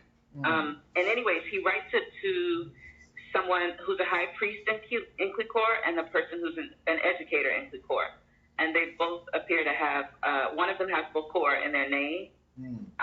Anyway, so it covers, it's a comparative essay where mainly he talks about Ewe Vodou, but then he compares it to various West African spiritual systems, you know, like from Senegal all the way down to Angola. And every once in a while he references East Africa too. Okay. So I guess my first, every page I have like a zillion questions, but the very first page in the introduction, he talks about Vodou versus Tro. And I think I've heard you talk about that before, but now I have something in front of me to look at. I wanted to ask you, what's the difference between the two? You're talking about Greek mythology or what? No, he uses a term called Tron. Trower. How does that? What? I don't know. I don't know. Is it Tron or Towel? Trower. Which one? I think it's the last one that you said. Trower. No, I don't know. But then, is he also a practitioner? From what you have read, is he just an academician, or he's also a practitioner? Because you see, there's a very big difference. There's a very big difference between people who practice voodoo and people who only write about them from outside. Okay. I'm not sure. My guess is that he is from the culture and that he knows some stuff. I don't know how deeply he goes into it. I don't remember if he says what level he is at, but that's just my guess on reading this one document that has I don't know, it has at least 50 pages. It's very detailed. The reason why I ask that question is that most of the time people who write about voodoo or write about African traditional spirituality are just academics. And they write from academical point of view with kind of a little bit of doubt. They may say all the good things about them, but when you ask them, oh, so if it is like this, have you initiated? No, I'm not initiated. No one can talk about voodoo unless the person is really a practitioner. Yeah, I understand. I don't feel a tone of doubt at all whatsoever in what he writes. There's nothing condescending. There's no put downs. I feel complete confidence in his respect for, voodoo. The only thing that kind of I question about how he wrote the essay is it seems to be kind of reactionary to how Christians and Muslims will say that or traditionally have said that West Africans don't have religion because they're not monotheistic or that they don't believe in God. So a lot of his essay is centered around kind of proving this idea, and that's where, as an academic, he's trying to prove something, proving that the concept of God does exist within Ewe culture, within Vodou and many West African religions, and that it's inaccurate for Christians, for example, to say that they're monotheistic when they believe in Jesus, the Holy Ghost, and saints, etc. So that part wasn't something I was going to ask you about right now because I was more interested in focusing on learning about Vodou rather than the comparison of Christianity to African religion. Okay. Or spiritual system. Because for me, I had been a Christian before from childhood, and I had also practiced many other different religions before finally coming back to our own traditional spirituality. Africans do not have religion. And this is a very big mistake academics make. And people who do not understand what our tradition is will say African religion. African does not have a religion. Why did I say so? Because in religion, you have a particular human being who, without him, you cannot see God. In every religion, it is either Allah and Muhammad, or it is Jesus Christ and Christianity or Jehovah, or in Hinduism, whether it is Krishna, Shiva, and the other many deities. And then I think in Baha'i faith, it's also Bahu Allah is the one that is person. When you go into Sikhism, then you see Guru Nanak in Sikhism. And then when you go into Zoroastrianism, which is the original religion of the Iranians before Islam, when you go into that, there is Zoroaster. So Africa doesn't have that. That's why I was explaining things earlier that for us, we see God in nature and see nature in God. So the whole universe is the expression of God. So we don't have a monolithic person to say without this, you cannot see God. You can contact God as long as nature exists. You can always contact God in many, many forms and in many, many ways. So Africans do not have any religion. Unlike people who form religion, because it is formed, it is not, spirituality is not formed, but religion was formed. Otherwise, we would not have different religions in the world. People will only believe in work with their spirituality. But because religion is man-made, and somebody is the authority, and when that person is not there, then they have to put another person in his place or her place so that people will be worshiping. In African traditional spirituality, and in Vodou, particular Ebe Vodou, we see God in nature and we see nature in God. Everything around us is God. Nothing is not God. Because if we will go back to the biblical beginning, where they say, in the beginning was God, and there was nothing with him, and then God, through the sound of creation, things start happening, or the Big Bang in science, whatever, then things started happening. But if there was nothing, how can something come out of nothing? So if everything came out of that God, then everything is him. And he is everything. So you cannot differentiate and that, okay, without Jesus Christ, you cannot see God. So what about Jesus Christ himself? How is he going to see God when he was one that he was supposed to go through it? He was born human being. So, and so in our tradition, God exists in everything, and we pay respect to that. That's why the European, when they came, they saw us, our people, having wooden artifacts, and they prayed to them, and people, the European, thought that our own was bad. But the same European went into the bush and cut down a tree, made it into the form of a cross, and put it in the church for people to worship, forgetting that it was taken from nature, and it's also a wood, or it's also a tree. And then they want us to respect that one, but they should not respect the ones that we have. So you see how hypocritical Christianity and religion is. For me, religion, whether it's Islam, Hindu, Zionism, Hebrew, uh, whatever, it's more of a hypocrisy and deceit than truth.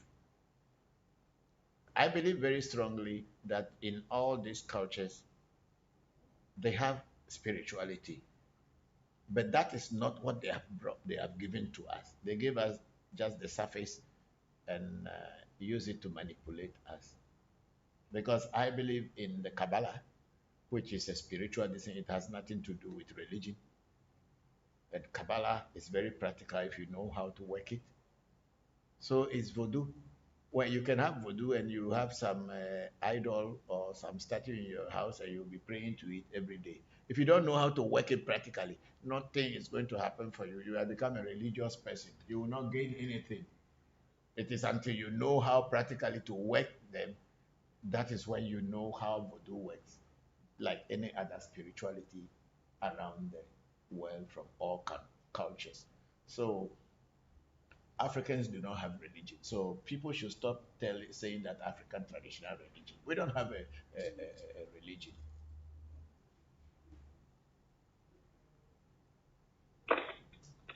Thank you for that part. Yeah, the author talks about when he starts off, he just talks about how there's like he's aware that there's many different definitions of religion written by like famous scholars and stuff around the world, and he says a lot of people can debate this part.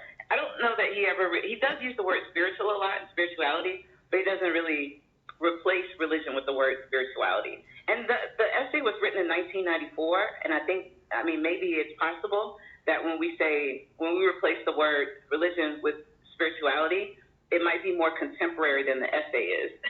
Maybe. I'm not sure. Maybe, because it's human beings who are always creating words or manipulating words to suit their time. So I don't think Africans had ever said from the very beginning that they had a religion. Yes, they worship God. Interesting. They worship God, but they worship God through nature, and they never said that this is our religion, unless of course they have been manipulated and by the European to give a name to what they do, and they probably people will say it's a religion. It is not a religion, because you don't have one main character that you pray to. You pray to nature, and you work with nature. There are millions of energies in the world. People may call them spirits, people may call them voodoo, people may call them whatever. Some have not even contacted human beings yet. They are still there, and they are all part of the same thing we call God. And if I am able to contact any of them and I'm working with them, I'm not going to say that without that particular one, other persons will not be able to move to whatever plane they have to go to. I will know that that is what I am working with, and I also know that another person has something that I don't have, and that is why we don't have this monolithic thing. We see God in nature. That's why in Ewe, the word they say in Voodoo is ama yenye ehu, which means herbs or nature is what God is. It has been there long before Christianity. Say ama yenye ehu, nature is what is God.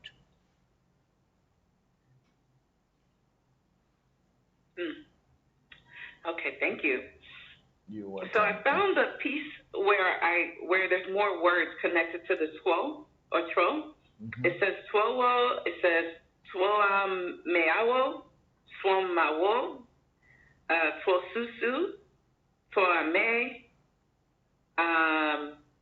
amet twolawo. I mean, these are the other words in the paragraph that are not English. I cannot really understand what it is because the pronunciation is. I should type them in the chat. The pronunciation. the way that he spells them. But basically, he's saying that "twelve" is a word of definite meaning that is often confused with the word "voodoo." So that's what I wanted to ask about. Like, so what you is see, the I don't even know the word. Divinities? I don't even know the word, but I know that we are in my area where I come from. I had been saying this all the time. The Ewe dialect is very, very diverse. It is not just one dialect in Ewe language.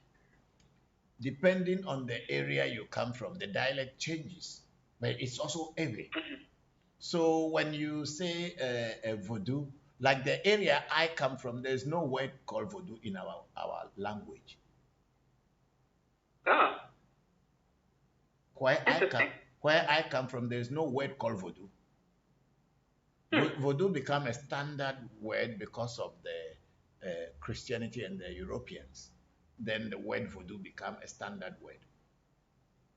Because the Southern Ewe, or the Southern dialect of the Ewe people, became the standard Ewe language that we all write. And those are the ones that are taught in school and are in the books. But when I go to my local area, I speak my dialect, and I don't speak the book, what is written in the book, what the Germans and the Europeans come to put down. That is not what everybody speaks. So the word voodoo does not even come in my local language or my local Ewe dialect. We will say a tron, bogbo. Bogbo simply means spirit, and a tron means deity. I'm sorry, and Tron means deity? The word tron is can be written in this way: Tron. Tron means okay. All right. He's saying the same thing, just using different words. Okay. Deity. So what is called voodoo, we will call it bogbo, spirit, in my dialect. So when people write and say, "Oh, only this way it is not only that way. Everywhere, every ethnic group or every dialect has their own names for what they call, and they may be meaning the same thing. They are talking about the same thing, but the dialect is different. So when academics write that, oh, it is only in this way, it is this way, it is this way, they are talking about their area only. It is because I have intermingled and had traveled for many things. That's why I use the standard word voodoo for the common understanding of everybody, because that's what is known, because those are the words written for Bokor in the books, and that's why I use that word as the same. But if I go to my area and say voodoo, they will be thinking that I'm talking about the southern people's spirits. They will not think that I'm talking about what we do in our area. So the Ewe dialect is very, very deep and very diverse. So when people talk and try to give a clarity to it by saying it is this, it is that, they are talking about their dialect base. They are not. They are talking from their dialect base.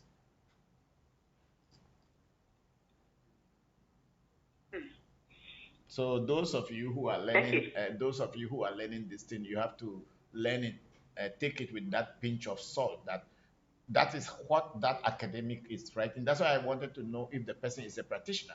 If the person is a practitioner, the person may be able to put other names. You see, there is a word for destiny, and we always call it esse. Destiny, we call it esse. But in my area, it's not called esse. Even though people are called senyo and all this, the word for our area is called aklama or gbechi. The negative one is called gbechi, and then the positive one is called aklama. It's the same esse, it's the same destiny.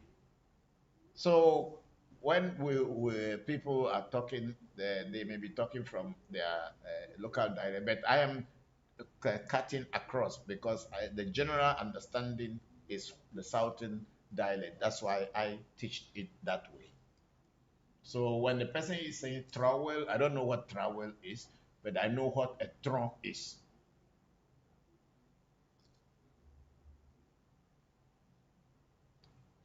Thank you very much. That was very clarifying. Thank you. Thank you, Zil. Thank you very much. And then we have are you feeling cold? We have Mike Thomas here. He said, Papa, there is a Yoruba word, akose, that describes the medicines and talismans that specifically Ifa priests make. Do you know what word Bokos use in Ewe land that is equivalent to akose? The translation in Ewe, thank you. The word akose in Ewe, if you are talking about the things that Bokos would do as talisman, we will call talisman in Ewe, traditional Ewe talisman. People call it tila, but the tila is not a Ewe word. it's coming from talisman. But the Ewe word used for that one is sebe. Sebe. It is called sebe, S-E-B-E, sebe, or maybe S-E-B-E-Y, sebe. That is the word for talisman in our in Ewe language, sebe. Some people may even call it woba, woba, W-O-B-A, woba. It's also meaning talisman. But these woba usually are the talismans that are buried in the ground so that it can protect a house and take evil energies away. So the sebe is the word for talisman and the things that African Ewe traditional priests will use and give you to for protection. It's called sebe. So thank you, Mike Thomas. So anybody on the Clubhouse again, Zil has told us what she was reading and all this, which is very interesting. And anybody else on the Clubhouse wanted to come in and then give us anything that we can discuss?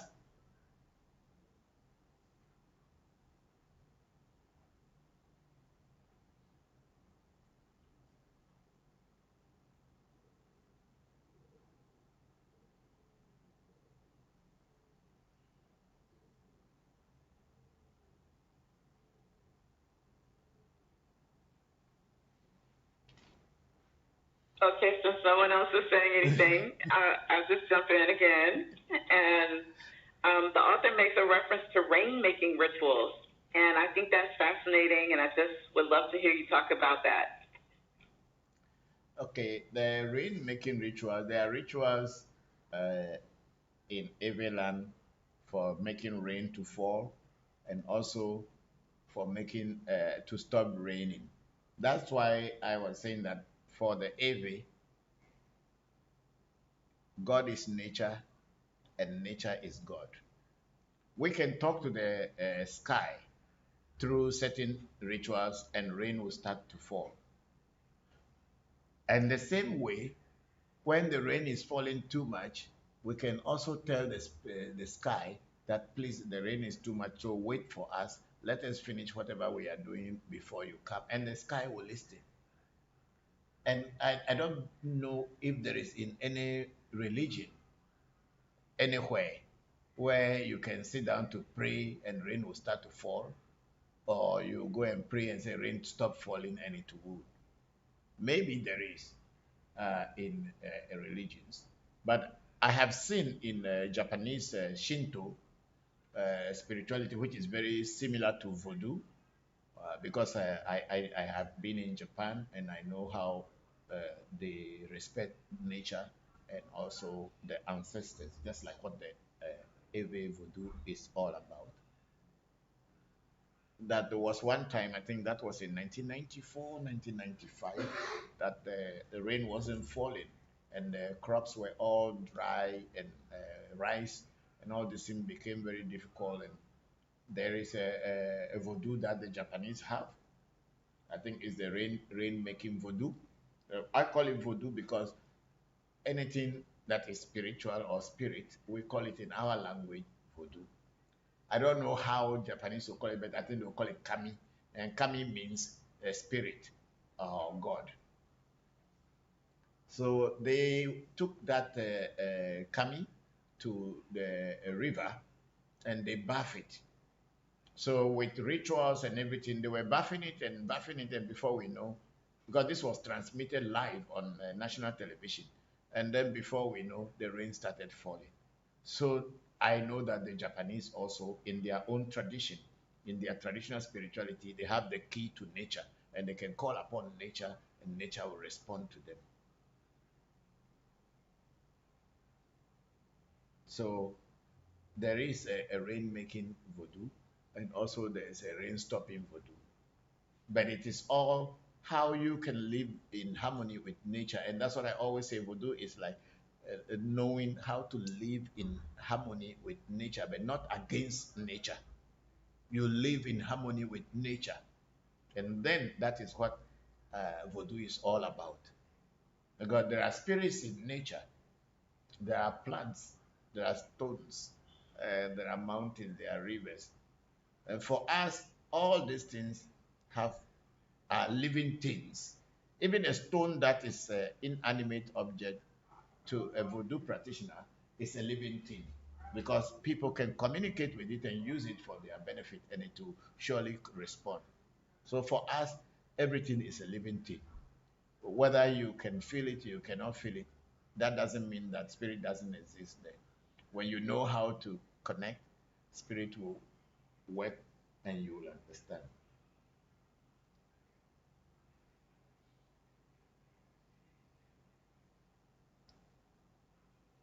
Okay, we have on Facebook, we have Wisdom Larry saying hello. Hello, Larry, how are you? Thank you very much. Then we have Wisdom Larry. Good afternoon, Papa. Ayiko.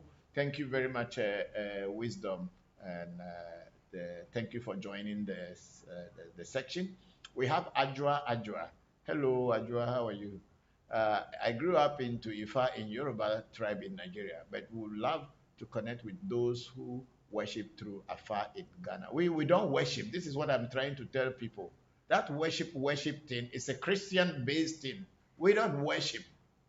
We pay homage. We respect. We don't worship. In my shrine here, we are not worshiping anything. We don't worship. In spirituality, you don't worship. You connect. So if you want to practice voodoo, you need to connect. Worshiping is not going to do anything.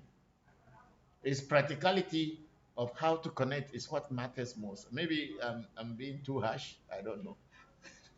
we don't worship. Like why Christians go to church and dance and put their hands up and say, God, give me something. We don't do that. We don't do that. That's called worshiping. You go and kneel down, bow down 5 times in a day and say you are worshiping God. And nothing is happening for you unless you go and cheat somebody somewhere. No, that's not how we do. We connect with nature and nature responds to us. In our tradition, there's no faith. Our tradition is not based on faith and belief. It's based on practicality. And that is what make the changes. That's what bring changes. But if you are in African traditional spirituality and all that you do is worshiping, I tell you, you are not going to get any answer.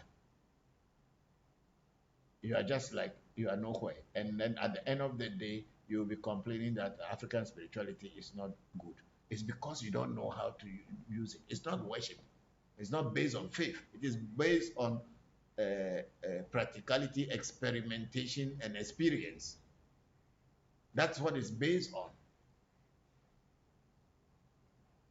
So Adra, he said, if those who worship through Afa in Ghana but have not met none, is Ifa and Afa the same? Yes, Ifa and Afa is the same, because Ifa is the Yoruba word and Afa is an Ewe word. It's the same. We also use all the Ifa Odu from Bemeji all the way to Fumeji. That is how it is. It's the same. So it's a Yoruba word. Meji is a Yoruba word. So we also use Yekumeji, Olimeji, Dimeji, Losomeji, but then we call it in our Ewe language. But then the Meji always comes with it. So Afa and Ifa are the same. But we in Afa, in Ewe land, we use Afa as a divination tool to be able to work our destinies, work our life, and work the voodoos that we work with. The Afa is a divination tool. So the way people say worshiping, we don't do it that way. When we are feeding Afa, we'll pay homage, we'll sing songs and all this. But doing that is only to strengthen Afa in order to be able to give you a clear divination whenever you use Afa, so that Afa can tell you how you can work with your voodoos For instance, I have this voodoo Akai here. And if I don't have the sixth sense to be able to connect with Akai directly, I'll go to Afa and I'll ask Afa, I want to feed my Akai or my voodoo. Ask the voodoo for me what it wants me to use in feeding it. Then Afa will go into the spirit world and talk with this spirit in the spirit world. And so your master wants to feed you, but it does not know what to feed you. So what do you want from your master as a food? Then Akai will tell Afa that will tell my master that I want chicken. And then maybe even to go on to say, I want this type of chicken to be fed to me, or I want a goat or whatever. Then Afa will tell me that, oh, your spirit say it wants a chicken. So give it a chicken. And if you give it a chicken, it promises that it will do this, it will do that, it will do that. Then you give it chicken and then you wait for the answer. And before you know, things start happening. This is how we use Afa in every land. Not the dressing up, putting plenty things on your neck and there you are a son of Ogun, you are a son of Shango, you are a son of Obatala. No. We don't have Obatala in our Afa here. No. At least the one that I have learned, I've never heard the Obatala name inside. The only one that is common in Yoruba is Oduduwa and then Orunmila, which the Eves call Lumina. So if you hear every man say Lumina, they are talking about Orunmila. So that's what it is. So it is the same. Yes, and Adwa said the Ewe dialect varies within clans. Well noted. Thank you. Yes, it varies within clans. Different. Even within a small area, the language even changes. And some of the words, if you are not from that area, when they are speaking, it's an Ewe word, but you will not understand. Then we have a Wisdom Larry saying, hello, Papa, please, I want to ask if you are told that you need Afa or need to get Afa, what's the meaning? Who told you? That's the first question I will ask you. If it was in a reading, when you go to do a consultation, and somebody told you that you have to get Afa, that means the spirit world knows that you getting initiated into Afa will help your life. But if somebody just on the street, you are walking, so you need to get Afa, that become a religious kind of thing. It is good that either you yourself, you feel from within you that, oh, I also want to have Afa. Then they will do a divination to find out if you are ready or on which oracle can they be before giving you Afa, and then your life will be okay, and other people, and the person who is also giving you Afa's life will also be okay. And then if it is okay, then they give you the Afa. They will tell you the things that you need to bring for them and the charges that they will charge you. Then they will make Afa for you. But then somebody just see you on the street and say, oh, you should get Afa, you should get Afa. I don't buy those kind of stories. If you get it in a reading, it means that your destiny, your inner self, your soul, your essay, your aklama, thinks that it is time for you to be initiated into Fa so that your doors and your ways will be clear. So that's all that it meant when somebody tells you that you need to get a Fa. That's what it means. It means you should be initiated into Fa.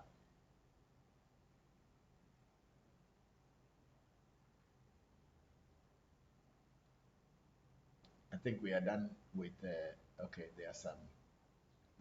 Okay, Mike Thomas again say, Papa, we have seen you demonstrate the vibration effects when you initiate people into Jopata. But what is the typical response when a proper initiation into Fa is done? I saw photos of Sena from his Fa initiation in the past. Was there a similar vibrational experience or some reaction to confirm that the far initiation was done correctly? Thank you. Okay, that's a very good question, Mike. In Afar, when you are initiated, there is no vibration. But what happens is that the Afar Kwali or the Afar Odu or Afadu that falls for you during the initiation is going to say all the story about your life that you know already. So it is that thing that will tell you that, hey, so even though I've never met these people before, and the things that you did in secrecy, the way you are, the way your life you are, the challenges that you face from childhood, the opportunities that came from childhood and everything will be in the oracle that will fall for you. And that oracle alone is telling you that you have been properly initiated into Tufa. Unless, of course, when they initiate you and everything that they explain to you doesn't conform with you, then you feel like, I have not been initiated properly. But definitely, because when you are being initiated into fire, you are going to be blindfolded. And in the blindfolding, you will do certain things, and definitely, because the prayers and all things that they will do, the rituals they will do, it will make a fact to lead your destiny or your soul or your spirit, your inner self, to pick the things that you had been even without knowing. So that is what gives you this thing. But it is in voodoo initiation and mostly in Africa Magic Temple that we use other energies to come and confirm that what we are doing here for the person is real. That's why you see the vibration when we initiate. There was even a gentleman who I think he said something the other day. He came here and I gave him Jopata, but then we didn't have the time to invoke Jopata to come upon him. And I did not even give him the incantations. So I think it's after some time he asked me that if he could also know the incantation of Jopata so that he can be reading it and finally get to memorize it. So I sent it to him on WhatsApp. So he started reading it, and then I think he was able to master some part of it. And he started doing it in his own house, prayed to the ancestors and started invoking Jopata. And the spirit just came upon him and he started shaking. So he became afraid because he did not understand, because he was not in front of me. He sent me a message to ask me, hey Papa, this is what happened to me. Is that normal? Then I said, it's normal. When the spirit is real, it will come to you no matter where you are, and I don't necessarily need to be there.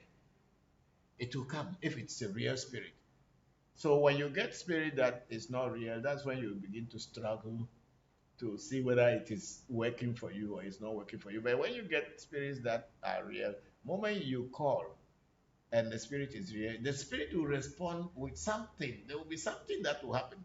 Either something, a leaf will fall from a tree, or a plate will fall down from somewhere, or something. You will know that there is energy. And that's why we call it energy. If it is around, it must show itself. So in African Magic Temple, that is how we know that the energies or the spirits or the voodoos or the bombo that we are working with are real, that they are not joke. And people across the oceans, across the world, people who had not even seen me physically before, whenever we send them the bracelet and they start to work with it, they start to feel the vibration. So Mike, that is what it is, and it's a very good question.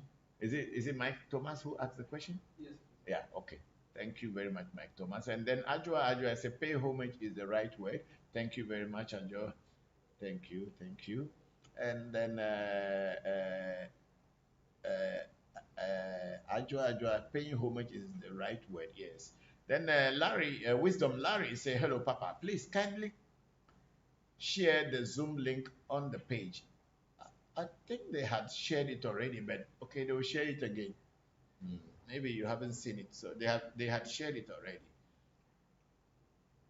I was in a reading. Okay, okay. So if you were in a reading and they told you to get far, means they are telling you to get initiated into Afa. That's all that it means.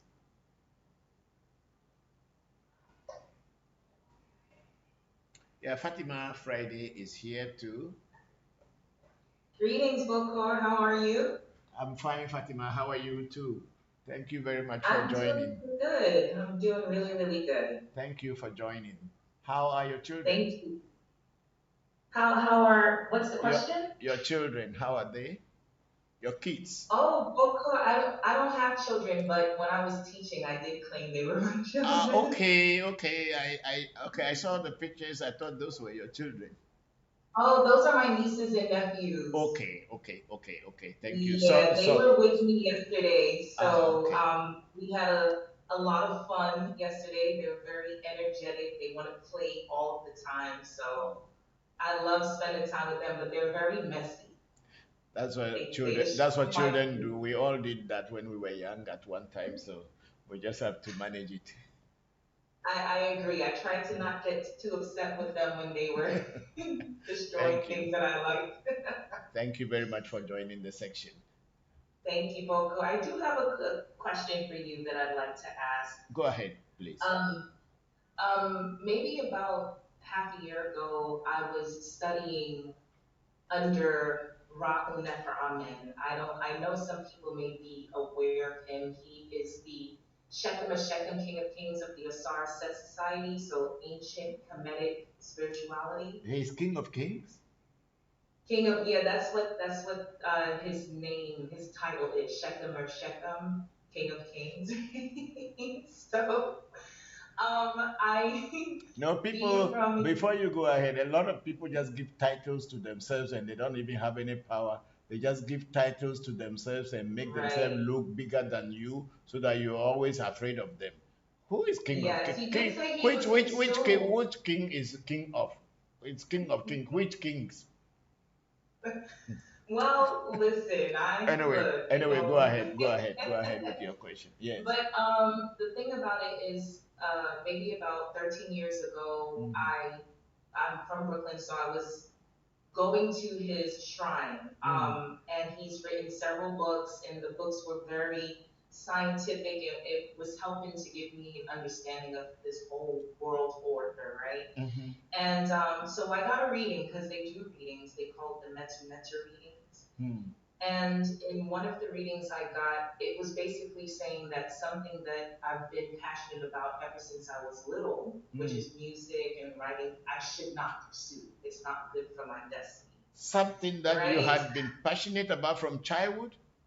Yes. Okay. So as an adult, they were basically saying that the cards that the oracles chose for me shows that it would not that necessarily I shouldn't do it, but it would not be, it was like dark deceits. It would be very negative. It would not be beneficial. Yeah. So now that I'm learning from you, which is life's journey is interesting like that. It's always, you just have to learn yourself enough to know who to connect with. But I'm feeling doubtful. Before I was never doubtful, about what I was doing. I was very courageous and vigilant. And now I'm like, that reading is kind of like ingrained in my psyche that it would be bad luck, is what I heard. So now that I'm learning African spirituality from you, someone that is very genuine, I'm just wondering, do I wait to learn more from you and then determine if my essay says, yes, this is what you should do, or should I just go with my own will and then have faith in myself? Okay. That's my question. It's a nice question because you see, in African Magic Temple, and then also in many other real spiritual shrines, when they do a reading for you, the reading should touch on your secret and innermost things that you have desire for. It has to point out so many things that you personally knew and the reader didn't know anything about it. It is not like you go to a reading and somebody asks you, okay, what questions do you want to ask the oracle? And then after that, the person tells you that, oh, this is not okay, and this is okay, that's not okay. No, no, no. The person who is going to do the reading is not supposed to pre-listen to whatever you will say. That's why at our shrine, we ask you to speak in any language of your choice. And apart from that, we will not even be there when you are talking on your money.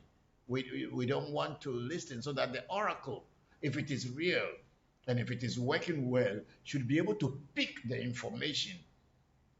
Whatever you have spoken on your money, the oracle by itself, if it's a real spirit, it should be able to pick the information and then break it down. It will come in a coded form, and then we'll break the code down for you so that you can understand what it is. So, a lot of times people who read tarot cards, I read tarot cards, I have my tarots here. A lot of people who read tarot cards just follow what is written in the book. They are not using they are not receiving any message from any spirit. So when they make a mistake, they put a problem into your life. That's what it has been for me because, like I said, it's not something that I ever chose. It's something that came naturally. So I was even so just if it is something natural with you, then you know that your destiny chose that for you. It is your inner self that has chosen that for you. Like here, I do all these spiritual things, but I write a lot of poems. I've got about 200 to 300 poems that I've written long time from my childhood. And when I was in India training, or I am in a train, then inspiration just comes and I just write. And then after that, I read it and then I realize that, oh, I have written this.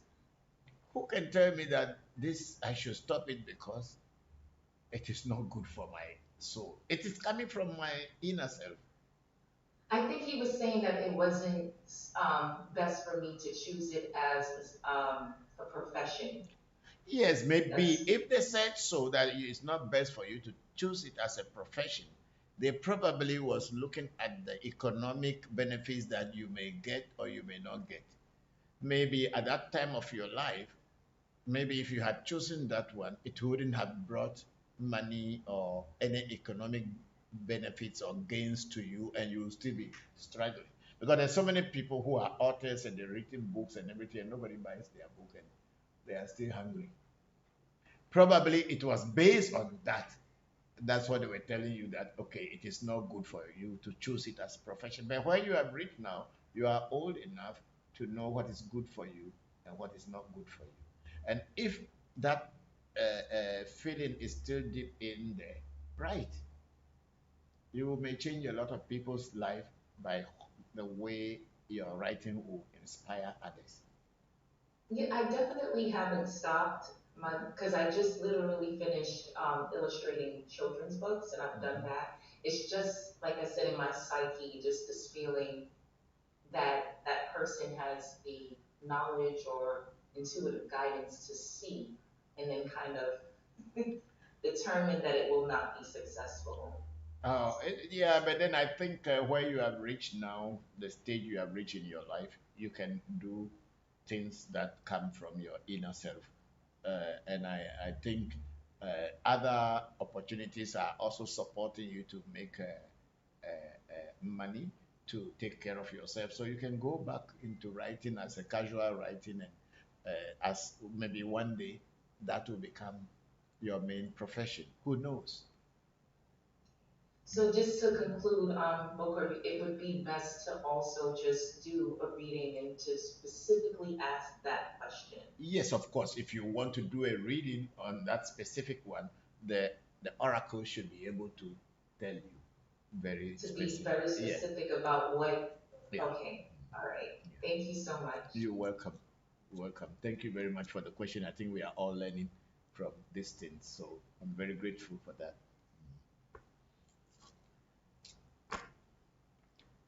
Uh, who is here again? That's this is, so we go down. Let's see. Okay, Ajwa is saying, I'm in my 40s. I pay homage through Ifa because my understanding of Yoruba is deeper than my Ewe. Okay, that's very good. My divination has revealed I go through the initiation process. Are women initiated in Afa like in Yoruba land? My father was initiated. My husband, please click on it. Let me see. My husband's grandfather was a Bokor in those days. My father was initiated. Where is it? My father was initiated. My husband's grandfather was a Bokor in those days. What is the right step to take in Afa? Thank you, Papa. Okay, Ajwa, I think if your reading says that you should be initiated, you should. In Afa, in every Afa, women are initiated too. Even as little girls are also initiated in Afa, in every Afa. But unlike the Yoruba Afa or Ifa, what happens is that until you reach your menopause, you are not supposed to do a reading for other people. You can do readings for yourself, but you don't do reading for other clients in Afa. There are so many rules and taboos in that that say, okay, because when you are in your menstrual cycle or in your distance, you may not know when to do a reading or when your cycle will come. But now that there is science and all this thing that people know exactly when their time is, maybe there can be some changes, but that also needed to be asked to the fa. So in every fa, women are initiated, but they are only not allowed to do reading for other people. But when they reach their menopause, from there they can do reading and they can act exactly as men in everything. I don't think it is our people who just decided that. It is the oracle that we work with that probably decided that. Yes, you can be initiated and you will learn everything, you will know everything, and then as you are in your 40s, maybe in the next 10 years, you will be in your 10, 15 years, you are already past your normal. You can start by that time. You can start doing reading for people, and by then too, you would have known and learned more of the practice, and it makes it easier for you, and you have the confidence when you are doing reading for people. So yes, you can be initiated even if you are a man, a woman. Please call Sarah and Kofi to come. I told them to come. Then we have Mike Thomas saying, Papa, thank you for the great response about AFA initiation. Can you ask questions of the Bokor during AFA initiation, or is the initiate only supposed to be quiet? No. We are not supposed to be quiet at all. During initiation, that is when you ask questions. But you see, the beauty of that about AFA initiation is that when you are being initiated, you will forget every question. It's not that you don't want to ask, so you will forget every question because the intensity of the initiation will let you forget every question. The time that you have been initiated, there is something which we call Agbasakaka, which is after the initiation and the final day that you are now an initiate, a fully initiate person. There is a reading they are going to do with the oracle that you fell on when during initiation. And when they are doing that, Afapopo try to check the ikins or the kennels or the Afa kennels. Things will come out what for the next 1 year, the things that will be in your way and how to avoid them, things that will disturb you and the things that will support you will come out in that reading. At that time, if you have any question, you can now ask questions that, because that you are almost done, so there will not be too much pressure on you. Then you can ask questions to your Toboko.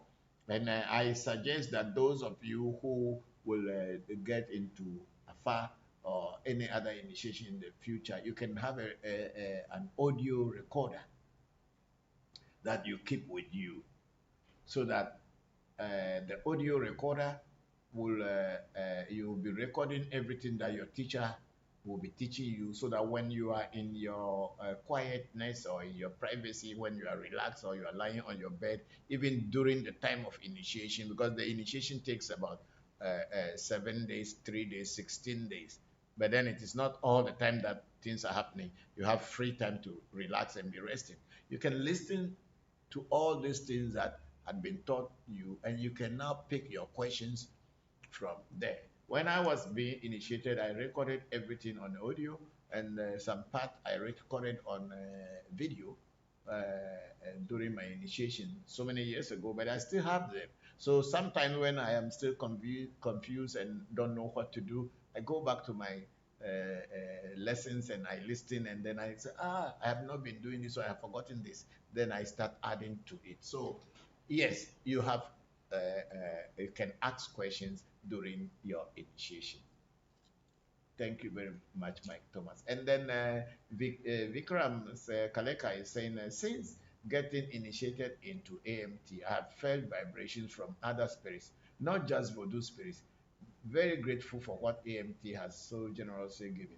Yes, Vikram, you are very, very, very true.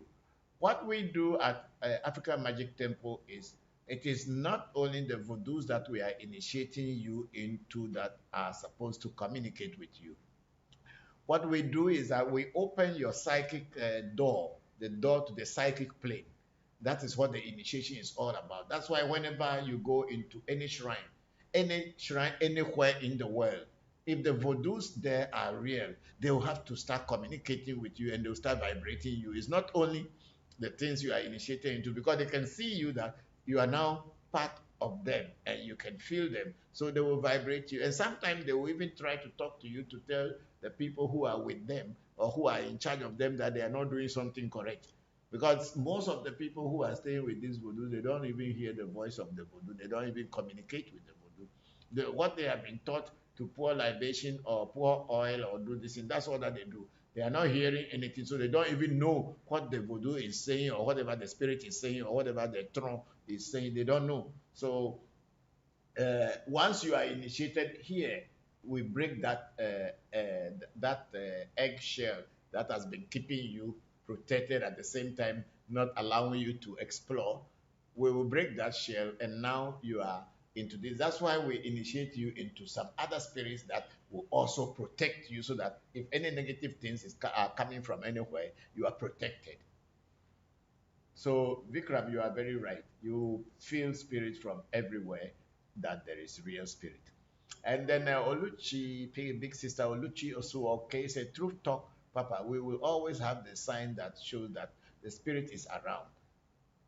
Thank you, Papa, with peace and love. Yes, if the spirit is real, there must be a sign that shows you that the spirit is around. And a big sister Oluchi is laughing. So Papa is asking question. Which king was king of kings? I can't laugh for Papa. Peace and love. Yeah, because when somebody call himself king of kings, which king do you have? And you are king of that king. That's why you become king of kings. It's just like Christianity when they say Jesus Christ is king of kings. Which king? King of king in Israel, maybe, but not king of king in my village. Well, we have our paramount king in my village who is also the king of kings. And when they say king of kings, that means there are some other kings are under you. Then you are the paramount. You are the head of them. So if you are not having any kings under you, how can you call yourself king of kings? But anyway, it's life. It's life. Where I am teaching what I know. I'm not teaching what I don't know. So I'm teaching from my personal experiences. So other people also may be teaching from their personal experiences. But here, we don't have titles. Titles don't mean anything to us. And then we have Ajua, no, we have a big sister, Ifa Dara, Grand Blessings, Papa and family. Hello, big sister. It's been a while. How are you? And how is Eva and everybody? My regards to all of you. I know you're working very hard. That's why we don't see you very much. But then I'm praying for you all the time. Thank you very much for joining the section. And then Ajua went on to say, Papa, I have been a menopause for 9 years already, and I have been preparing for initiation. I would reach out privately to know what steps to take to begin the process. Thank you. Then you are free. You can start doing your readings. You can become a full female Bokor, as we call it, a female Bokor, and you will be doing readings. Once you have been menopause, you don't have a problem anymore. You are regarded as equal to men as far as Afa is concerned, or spirituality. You can go into every place that anybody is going. So I am around. When you reach out to me, we'll talk about it. And the big sister Olu Uchi again is laughing. I think the King of King things is making her laugh. Yeah, we are very happy and very, very grateful to all of you. So please send me some questions from Clubhouse, please, because I know you are listening. So contribute something so that we can also, other people can also learn from your question. Okay, before we go on to Clubhouse, let me go on to YouTube. I have a Bolaji Ali, our brother there. It's a good day, Papa. Greetings to the AMT family. Thank you very much, Bolaji. How are you? And then we have SB. Say greetings, Bokor, Christopher, Voncujovi, and AMT team. Thank you very much, SB. I'm very grateful. And then we have Jackie. There's a tarot readings are a picture of that particular time. They are not a permanent statement on your life. Okay, that should be for Fatima. Jackie is one of my students in Missouri. She's a professor in the University of is it St. Louis? Yeah, Missouri. Yeah, she's an old initiate of African Magic Temple, and she's saying that tarot readings are a picture of that particular time. They are not a permanent statement on your life. Thank you very much, Jackie. I'm very, very, very grateful for that contribution. And then Jackie went to say, so true. The question disappear after initiation, but sometimes appear later, reappear later. Yes, yes, that's true. Thank you, thank you, thank you. During initiation, you forget everything. Your mind will be busy trying to put things together so that you can, the energy that is working with you is working with you. So you will now be able to ask questions, but afterwards, yes, you will be able to ask questions. It disappears during initiation. I don't know. Even people who prepare questions down, they forget. It's like it disappears. Thank you very much, Jackie. And then somebody up there is saying that who is a Kofi Smith is asking, Papa, how powerful is Jopata? I'm sorry, I don't know. I don't know how powerful it is, and I don't know what you mean by powerful.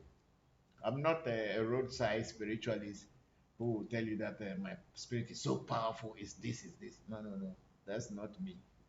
I don't know how powerful Jopata is, but Jopata works with me and work with people and protect them. That much I know. But how powerful it is, I cannot tell. I'm not a spirit. Thank you very much, Kofi Smith.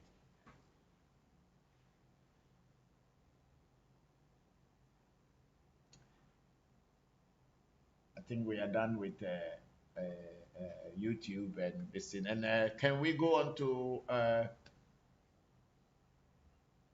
Clubhouse? Anybody there?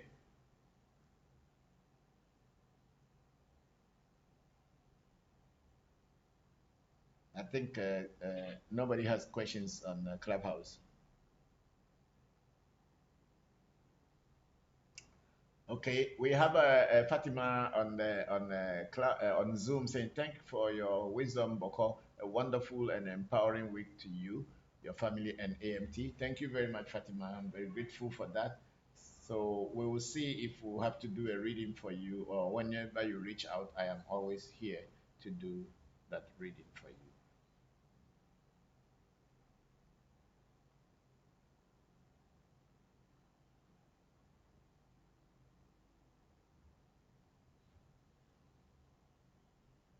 So Ajwa is saying, I'm so happy to have been here today.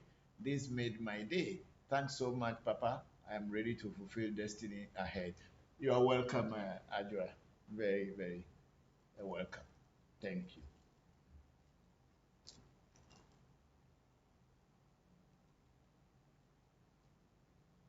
Do you have any question? You okay?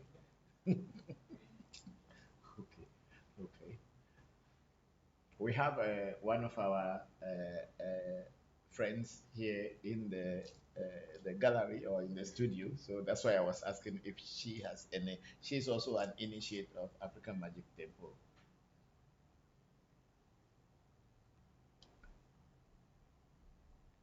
Okay, if we are not having so many questions, so I'm going to close the section very soon. I don't want to go about to close the section and then a lot of people start sending questions. That's why I ask you, the platform is open, so ask me questions. Otherwise, in the next 15 minutes, I will close the section for today.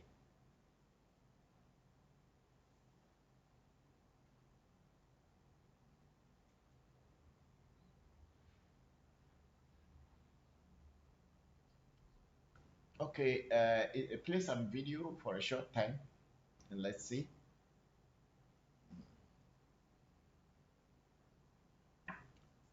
Anyway, how have you been?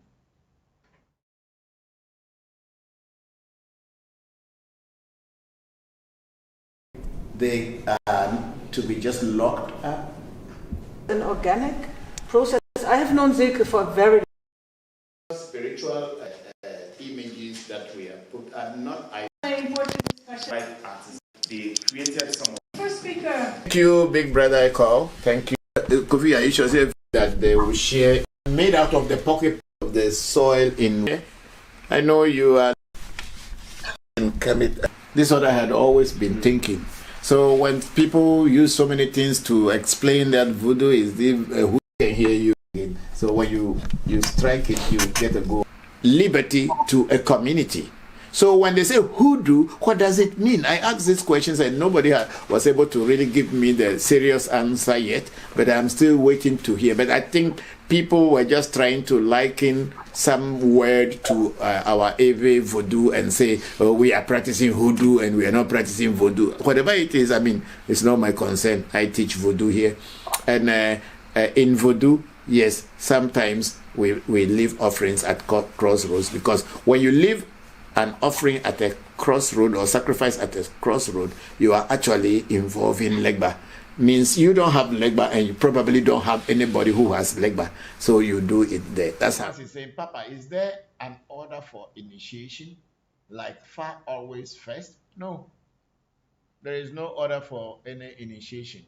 It is up to you, and if it is in your reading that you should get Fa, then Fa is the one you should get. And if after getting Fa and you want to get other things along or add to Fa, then you get. But if you choose to get initiated into any voodoo, yes, you can get initiated into the voodoo. But first, there must be a reading done and to know what to do for you and how to do it so that you get the full benefit. That's what it is. With that, it is easy. You can choose either to be initiated into voodoo or afa.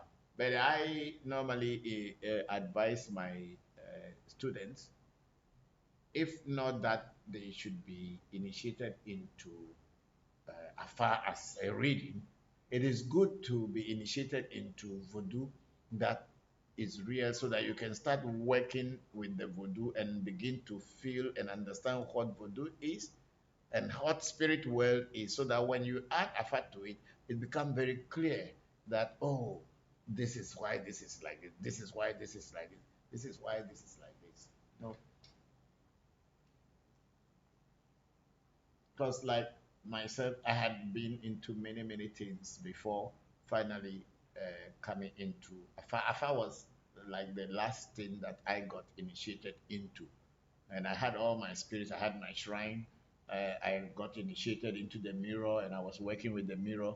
I got initiated into this one in 1994, 93, 94 and I was working with it, and it was working with me.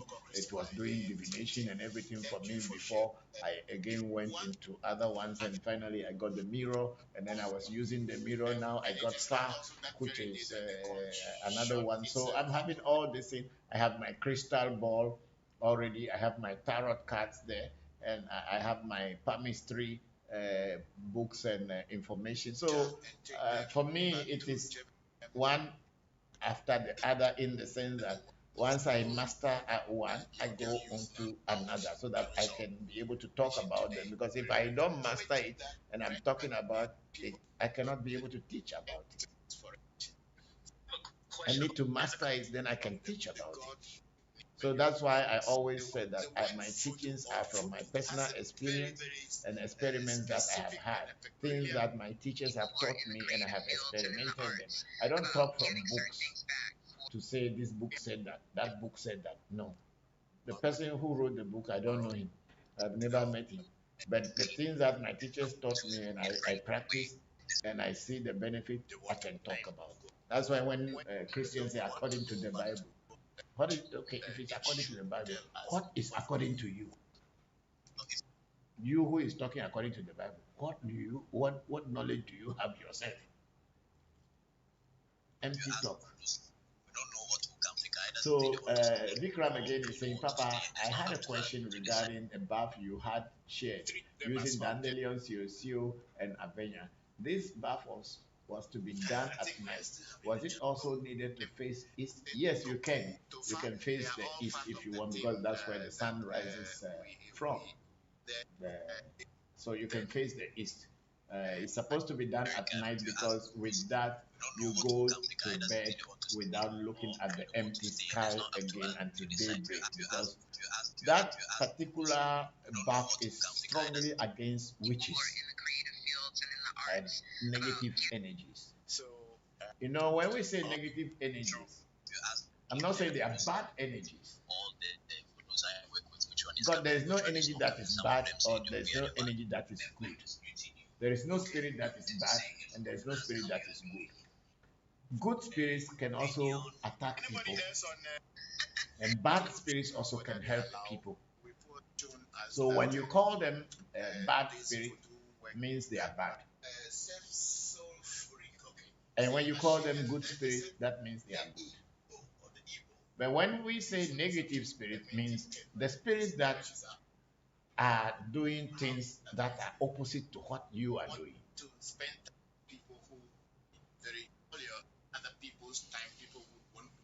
For instance, if somebody attacks me and I talk to Jopata that please defend me, someone is attacking me, you should defend me.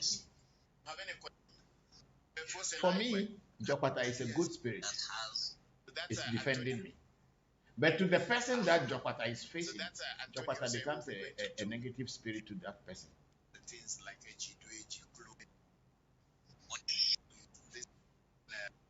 So when so a negative spirit will be for somebody as a negative spirit, but to another person as a positive spirit.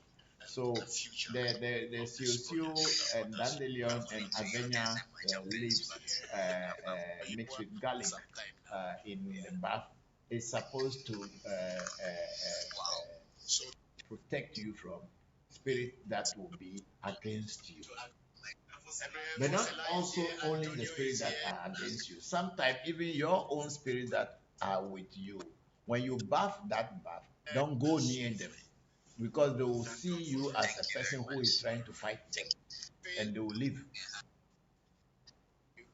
Because it's a repelling bath. It's supposed to repel energies that are coming to you. So when things are attacking you and you bath that bath, you repel them and they all go away. So it is advisable that even your own good spirit that you call a positive spirit, you don't go near them when you take that bath. That's why when my children we take it, we say that okay, pack all your spirits somewhere before you take the bath, so that you don't go near them and they will feel as if you are kicking them or sucking them away. It's a repellent. So yes, it is good to bath it at night and also face the east. And after bathing, please stay in your room. Or if your bathroom is outside after bathing, and when you enter into your room, please don't come out until daybreak. Thank you very much, Vikram, for that question. And then we have Mike Thomas again. Say, Papa, can a voodoo say no that it does not accept the person for initiation? Yes, many times.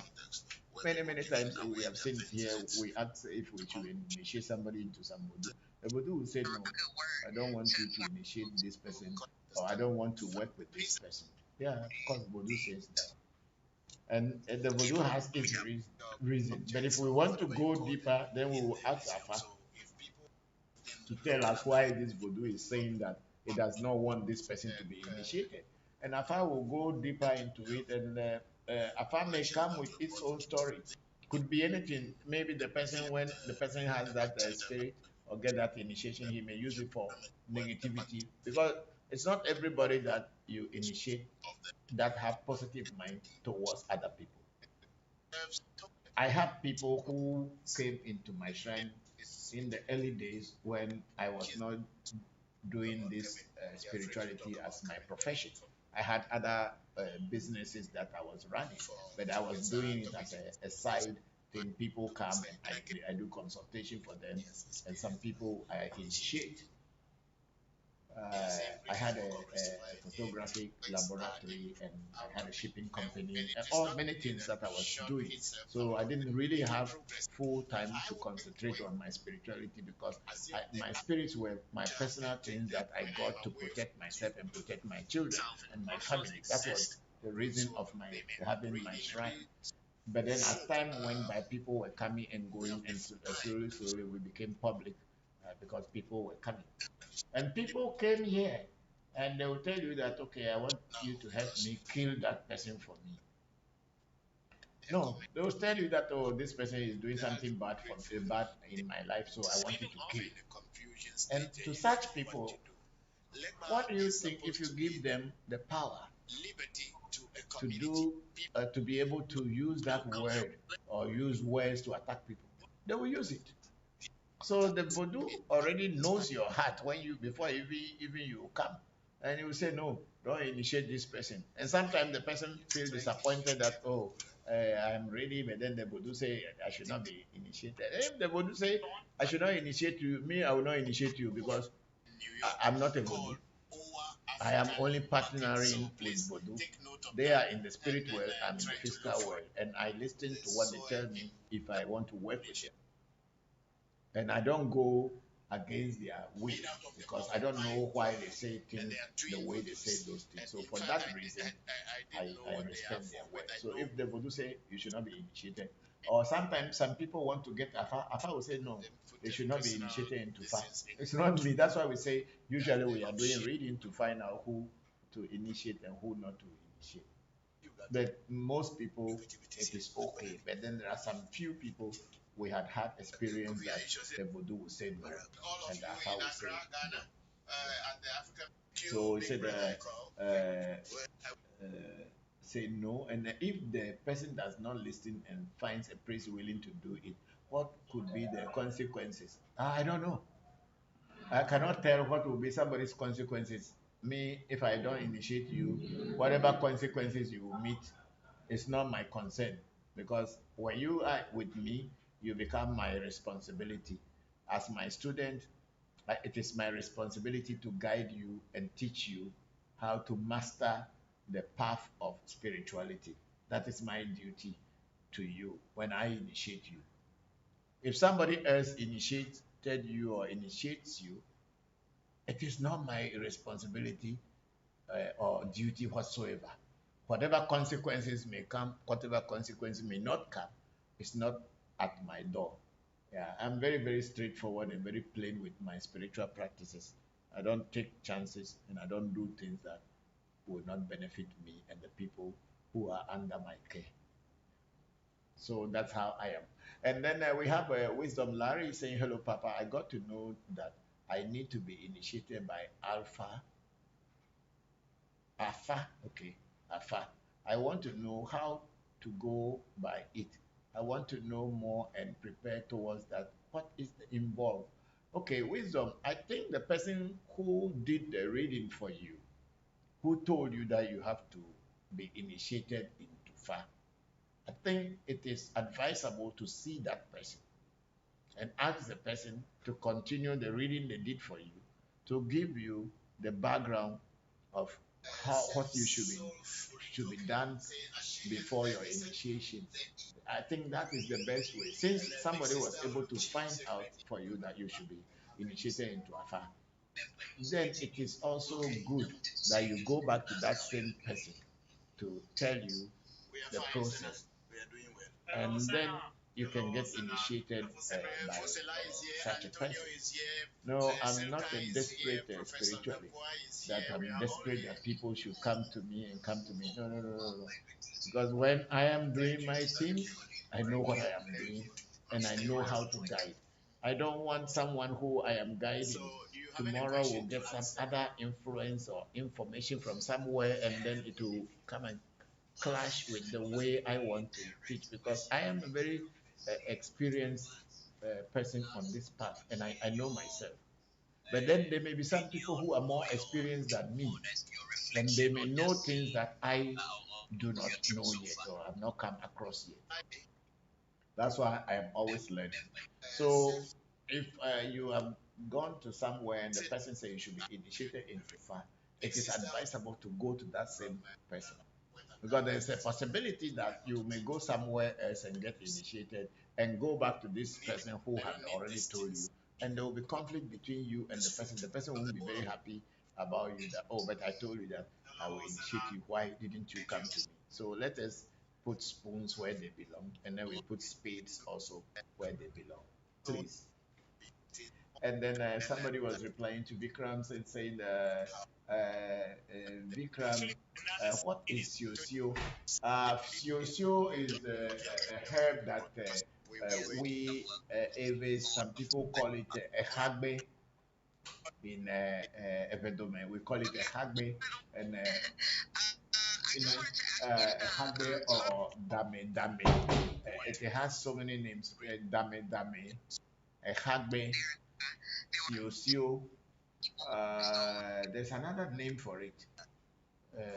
Dame dame, hagbe, sio sio. Uh, I forgot the last name. So it's the same herb. Some people call it St. Michael's herb because it has a yellow flower. That's why they call it St. Michael's herb. Some people call it that. But sio sio is dame dame or hagbe. There's another name. Oliver, dame dame. Don't cook again. Messi. Okay. So it is our Gan people call it Siosio. It's Accra area they call it Siosio. We in Bedome, people call it Dame Dame, but there's another name. Dame Dame is usually a Bedome. So I think there's another name for it. But I forgot that name. When I know, I'll let you know, my Thomas. But it's called Dame Dame. It's like what do you call it? Singly. Singly is the one we eat. People call that one ademe. It's like ademe, not petri. The evedome ademe is a herb. But in Anglo, when they say ademe, they are talking, when we say ademe in evedome, we are talking about okro. But when the herb that is called it's called in Japanese moroheya. The herb that is dame dame is similar to ademe, but not okro. Okro is not ademe in Evedome. We call it fetri. No, ademe is fetri. Ademe is fetri, and then there is the singly. Singly is the herb. So I mean the language is crazy. If you don't know the dialect, you will be making a mistake. I think in the southern Ewe, the standard Ewe, okro is called ademe or ofetri. But then ademe is okro in our area. And then this herb that we are talking about, siosio, is the wild one of ademe. So if you know, people call it dame dame. A hagbe, people use it to sweep the house sometimes, so they call it a hagbe.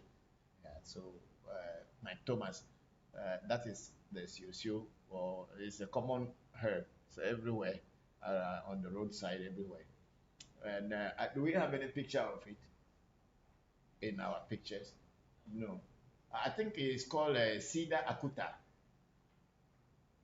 Yes, that is the one called in botanical name is Cedar Akuta. No, Cedar, I think is SIDA or Cedar Akuta. Yeah, and that's it. Yeah, very good. Cedar Akuta. This help, yeah, that's it. So that is the siosio. That's the herb we are calling siosio. It's called Cedar Akuta. Botanical name is Cedar Akuta. So you can easily find it. So yeah, that's it. So Mike Thomas, this is the herb we are calling siosio. It's very easy. You can get up and see it well.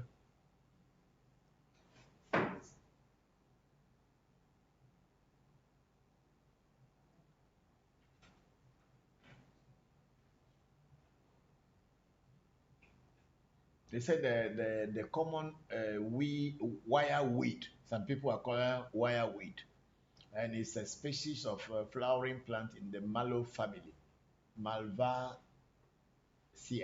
It is believed to have originated in Central America. Yeah, so it's a Malvaceae family, and it's a plantae. Yeah, so Cedar Akuta. That is how it is called in the botanical name is Cedar Akuta. So that's the same thing we call siosio, a hagbe, dame dame. Yeah. Thank you.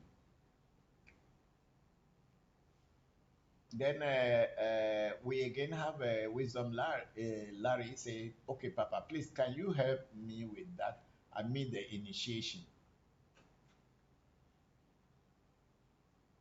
Yes, we do initiation into Afar here. We do initiation. But then what I was saying is that when you were saying that somebody told you that you have to be initiated into Fa, and my advice to you is that try to contact that person. Unless, of course, if you feel that that person is not a Bokor to initiate you, then you can fall on any Bokor, including ourselves, to get initiation. And then we will tell you the items that you need to do initiation with. You get the items. We'll also tell you how much we will charge you for our workmanship, because in AFA initiation, it is not one Bokor that initiates. It should be about two or three, at least three different Bokors have to be present when you are being initiated into FA.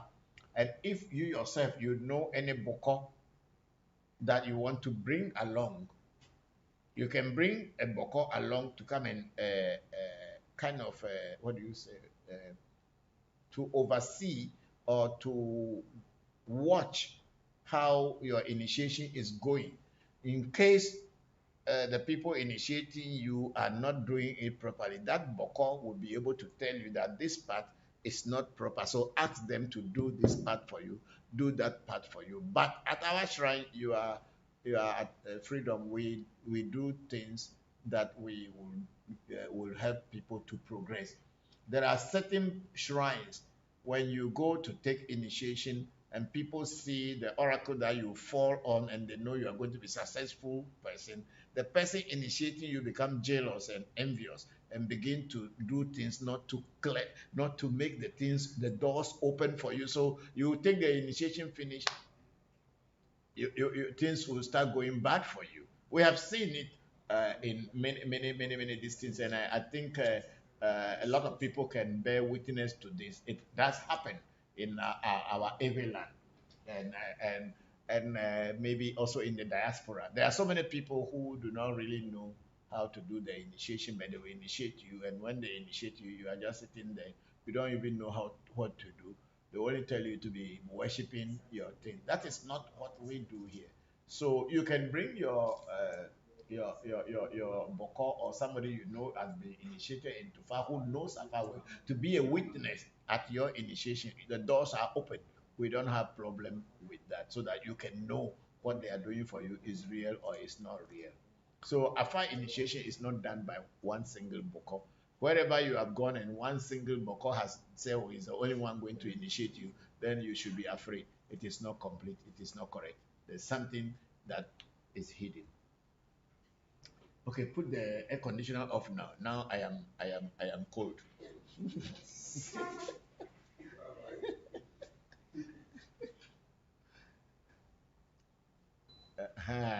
Off cry for now. Then so wisdom. Anytime you can contact me, we can discuss it if you want us to initiate you. But mind you, our shrine is a very expensive shrine. The reason we are expensive because we give you the real thing, and we don't play here. We don't play games at African Magic Temple. We are a real shrine. And then we have Mike Thomas here. Say, Papa, in the bath, Vikram mentioned you said garlic in Korean monasteries. Then, okay, in Korean monasteries, the nuns are not allowed to eat garlic because when they pray, their spirit will run away from them.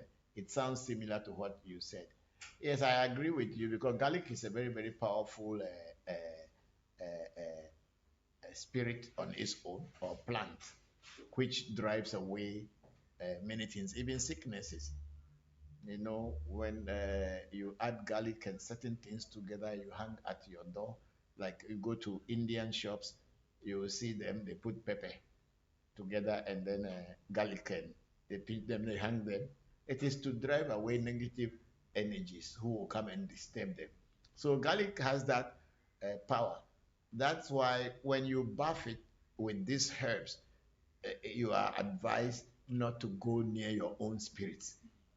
Just like how the Korean nuns in the monastery, when they eat it, they are not allowed to go near their spirits.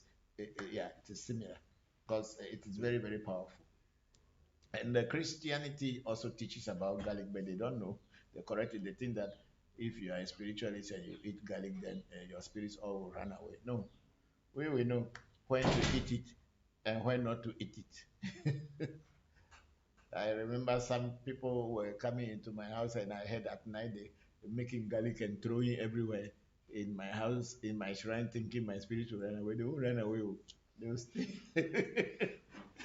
Because my spirits, they know the correct thing. Not that it is not that garlic alone that is going to do anything to them. Even when we put the garlic inside a petition, we are drinking every time, and we are still calling spirit, and they are working.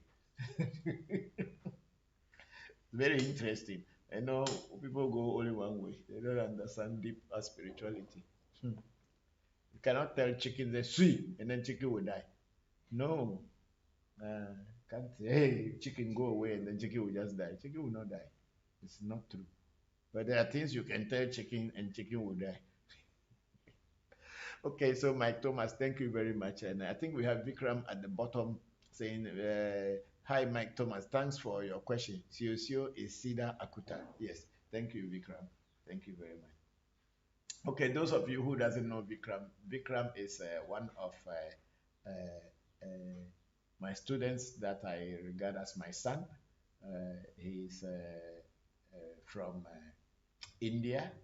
He's a Sikh, a Singh, and was also a senior to my children at Midway College. They were in school together, and when we were trying to form a revolution, he and the lecturers from the university and some other students came to stay with us to go through a whole lot of things.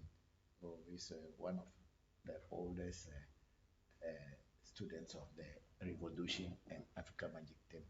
He's a biochemist and is now a lecturer in one of the universities in America. Thank you, Vikram.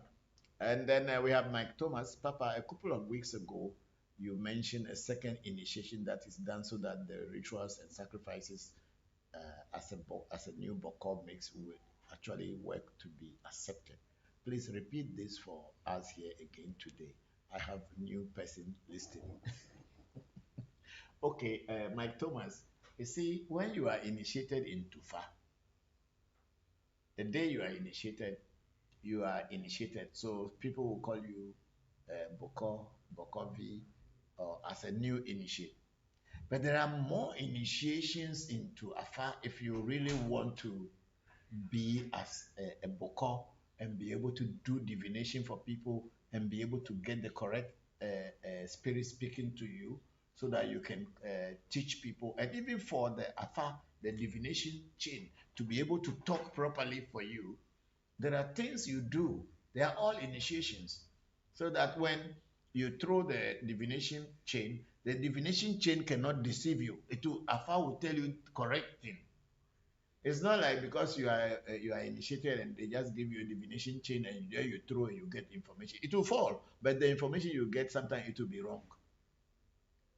So the initiations that we take is like there are so many, but when you master the divination chain and you master the oracles and you know which oracle is this one, and when they mix you can tell, not the major ones only, you can tell that okay, this one and this one, when they fall in the divination chain you can call them properly and so possibly tell a story about that oracle.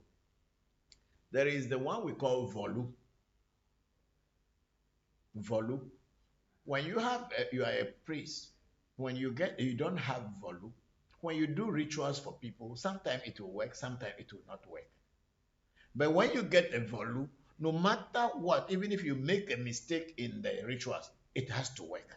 That is also another initiation altogether. Even if you are doing the ritual and you don't know something or you make a mistake, there is no way it will fail. The Vosa must work because of that power that you have been given, that the spirit world, or especially the spirit world of Fa, should work with you in partnership. So when you say anything, it happens. That is the one when a priest is initiated and you have to take that in. It took me myself, at least I think I've been initiated into a Fa more than 12 years to 14 years or 15 years even before I got that volume. That's why before I don't do Afa rituals or Vosa for people. I do voodoo ones which I have authority on. But when I got initiated into Fa, I was learning Fa and learning it. So if there is anything to do with the rituals, I call experienced people who has Volu to come and do the rituals so that it will work for people. Then after time went by, I decided to get the Volu because it's quite expensive. So I gathered money and then I went for the volume myself. So that's why I myself now, I do the rituals for people directly. But a lot of people will not know. And they think that, oh, just you are initiated into a fire, and then tomorrow they just pick things and start telling people, I am a Baba. Come, let me do a ritual for you. It will not work. It will not work. So there are initiations and initiation. And even apart from the Volu, there will be other initiation in it where you don't even do any rituals. You just say, okay, you go. It will be fine. And it will be fine too. Your word becomes the word of God. What comes out of your mouth becomes like the power of God. So when you say yes, it has to be yes. If there's a tree with branches and you look at the tree and say, oh, all the leaves from this tree should drop, they will just fall down. Few days time, the tree will die. And the same thing when the tree is dead, and you go and say, no, this tree should get leaves on it. Few days time, you see the leaves start to grow on them. These are the secret of the spirituality of Africa, and that's why they say we are devil worshippers, because we can work with nature and nature will respond.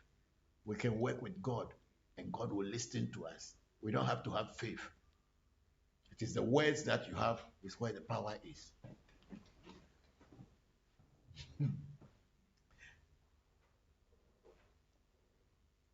I think the place hot again.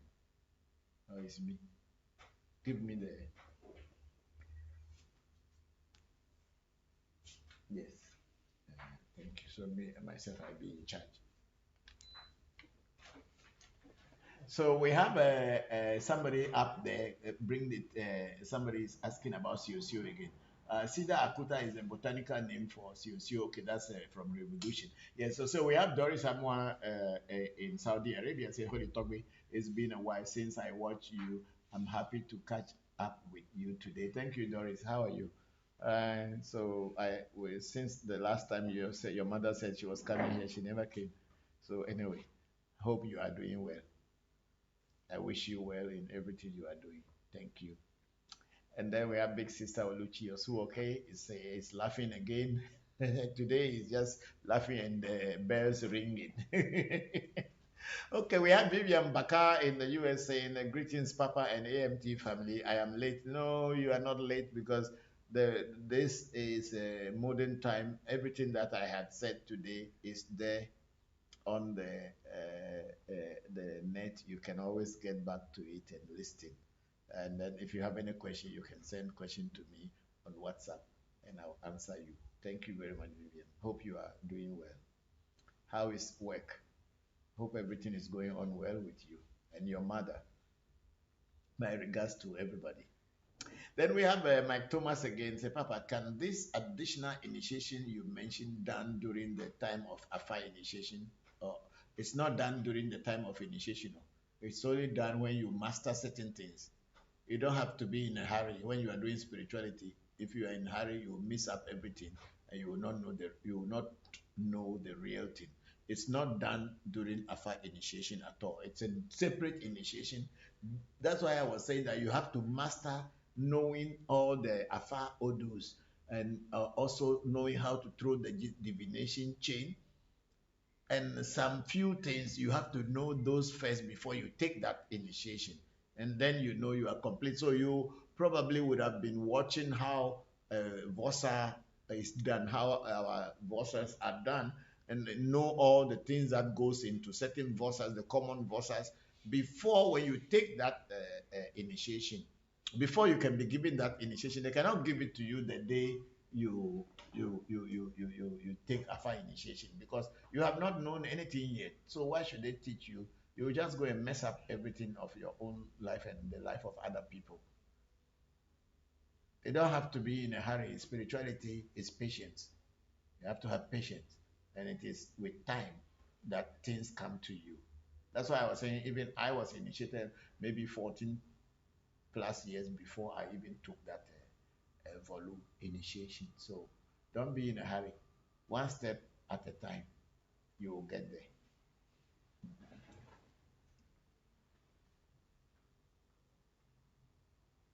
I think we are almost. I'm hungry. They are cooking food for me. They forgot. They are cooking. Now people are hearing it. Maoli, you are there. Okay. I listen for you. Okay, go to Anita. She says she is preparing something special for me today. Okay. So go and find me something. Okay. I tell her I'm here. All right.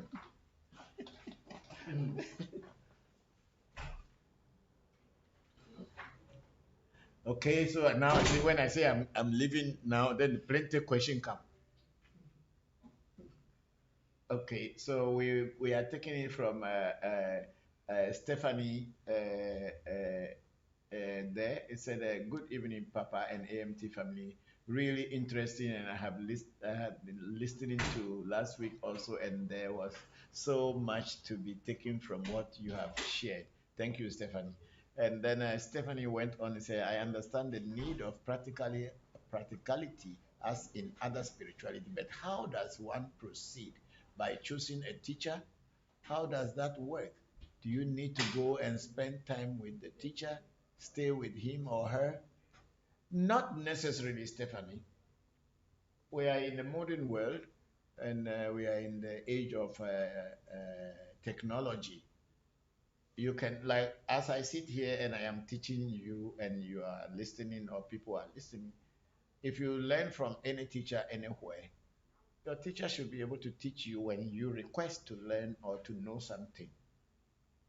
The basic thing is to take the initiation. When you get initiated, then when you are practicing, then you ask questions, and you can be anywhere in the world and still ask questions, and your teacher should be able to teach you. Recently, when I traveled with my son Kofi, we were in Germany, we were in Holland, but each day he was taking classes from his teacher in Ghana. They set up a time, and Kofi would spend about 2 hours learning directly from the teacher as if he was in the classroom here in Ghana. So the world has progressed so much that you learn from a teacher, but even in the absence of the practical absence or the physical absence of the teacher should still be able to teach you. Unless, of course, if the teacher doesn't have access to this modern day technology, then you and the teacher have to find a way to it. Either you have to go to the teacher and learn there, or the teacher has to somebody has to set up the time for him to come and teach you through the internet. So you can learn even in the absence of the physical teacher. And then Stephanie again, when do you have or accept students at AMT? If yes, what does it require? Thank you. Yes, we have students. We accept students from everywhere in the world, and what you require is to first find a way to contact us, and then we will tell you what we do and how we go about things. And if you want to come to study here, then we will discuss the terms and how much we will take from you for that. We have students, even PhD students, coming and studying here and using the studies they do here for their thesis. So we have students from everywhere. Students at sea will come, students from different universities and other disciplinary, from other discipline bases also come to learn. Even as Muslims are learning from us, everybody is learning. We are not limited to only Vodou people. People who want to have knowledge and wisdom are learning. Yeah. And then Joe Dega said there is something playing on the YouTube, Papa. We can hear something else playing. What is on the YouTube playing? I think it was earlier on. I don't believe the things at the moment. Okay, okay, Joe. Maybe the time that I said they should play the video. That's why. But now we are. If you can hear me, let me know, because I think it has stopped already. But let me know if it is still playing. And then we have Benny Mosoane in South Africa. Say, can you elaborate why some rituals need to perform in the grave site? What are the benefits and risks? Benny, you see, it's not everybody who perform rituals in the grave site. We have voodoo, and we have afa, and we also have witchcraft. We have all kind of spirituality within the Ewe voodoo, and all is called voodoo. People who go to graveyard to perform rituals, then it is either it is the direction of the spirit, or it's a direction of from far or from whatever. But if we believe that human beings do not die, only their bodies die, and we believe that there are ghosts And we also believe that we have ancestors. This is African traditional spirituality is based around ancestors and people who had passed on. And where is the best place when you want to get the ancestors involved into something? Graveyard, where you can feel that you are there, you are alone, you are with dead people, and you give messages. But there are some people, they don't need to go to graveyard to be able to connect with their ancestors. So each teacher and each person's work is different. I remember the time I had gone to graveyard was very many years ago when I was practicing Tantra yoga. When I was practicing Tantra, we used to go to the graveyard to dance on graves at night, in the midnight, and it was to drive away fear. It is not for that the ghosts are going to wake up and listen, but you as a spiritualist, you have to overcome fear. Fear is the greatest enemy of human being and a spiritualist.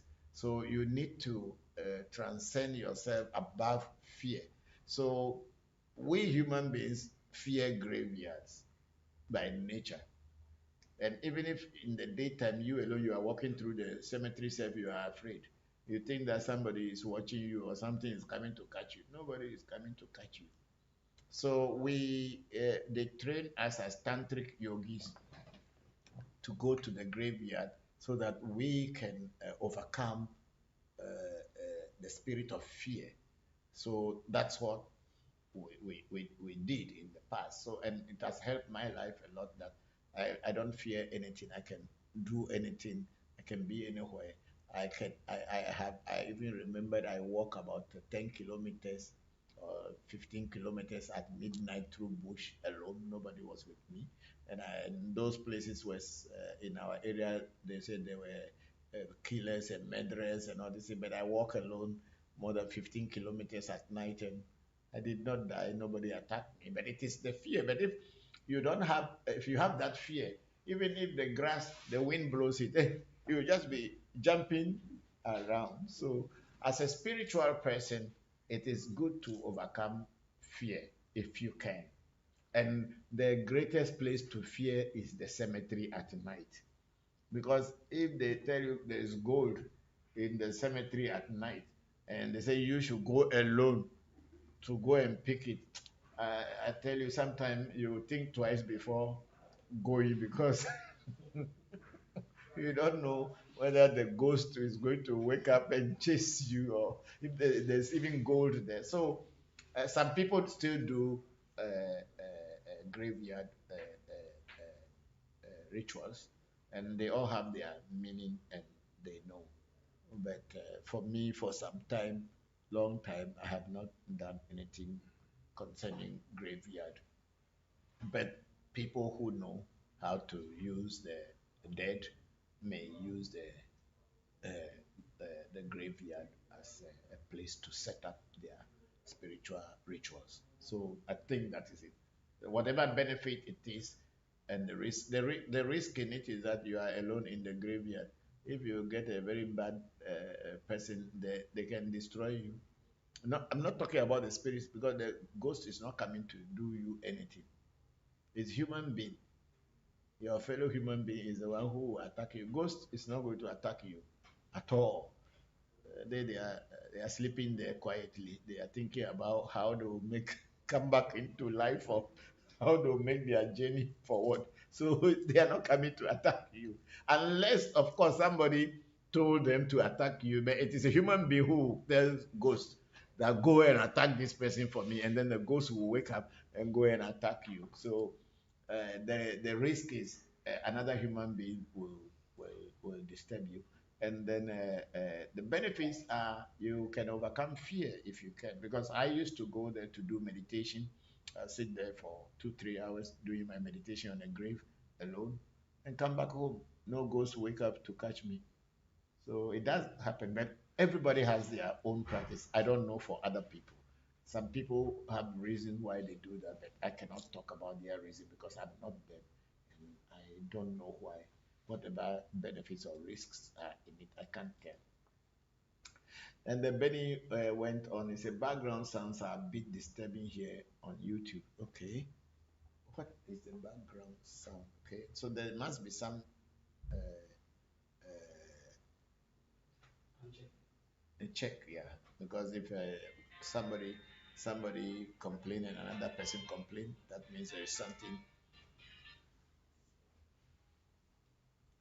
Okay. And we have a cap study saying, Papa, is there anything like spiritual malnourishment, even as we have physical malnourishment, aka koshoko? I've never heard it before. Spiritual malnourishment. What are you nourishing? Is your spirit going to chop food or is hungry? If they say your spirit is hungry, it is not koshoko matter. It is maybe your inner self wants to develop. It wants to develop in spirit or spirituality. But you as a person, you are not making efforts to learn and let your spirit to get satisfied. But like nourishment, like koshoko in the spiritual world, it is only Christians who will say those things. Cannot be anywhere. It's only Christianity will talk about that is koshoko in spiritually. Koshoko is where the child cannot eat and stomach is big. And in the spirit where your spirit is not chopping any food, it's not eating any food, so how is it going to be malnourished? It's only that maybe you are not able to feed your spirit with spirituality. And if it does not, the stomach will not grow big and look. So I don't know about it. Maybe it is in some funny people will say things, but what I have learned, I've never even heard that there is a spiritual malnourishment. I have not heard it. With all these years of my traveling around the world, learning from different cultures, I have never heard it before. But maybe there is.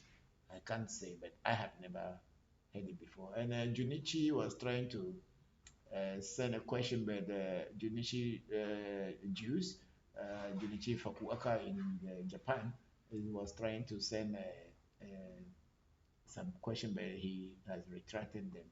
Okay, Junichi, if you are still listening to me, you can send any question in and I will try to answer. Thank you.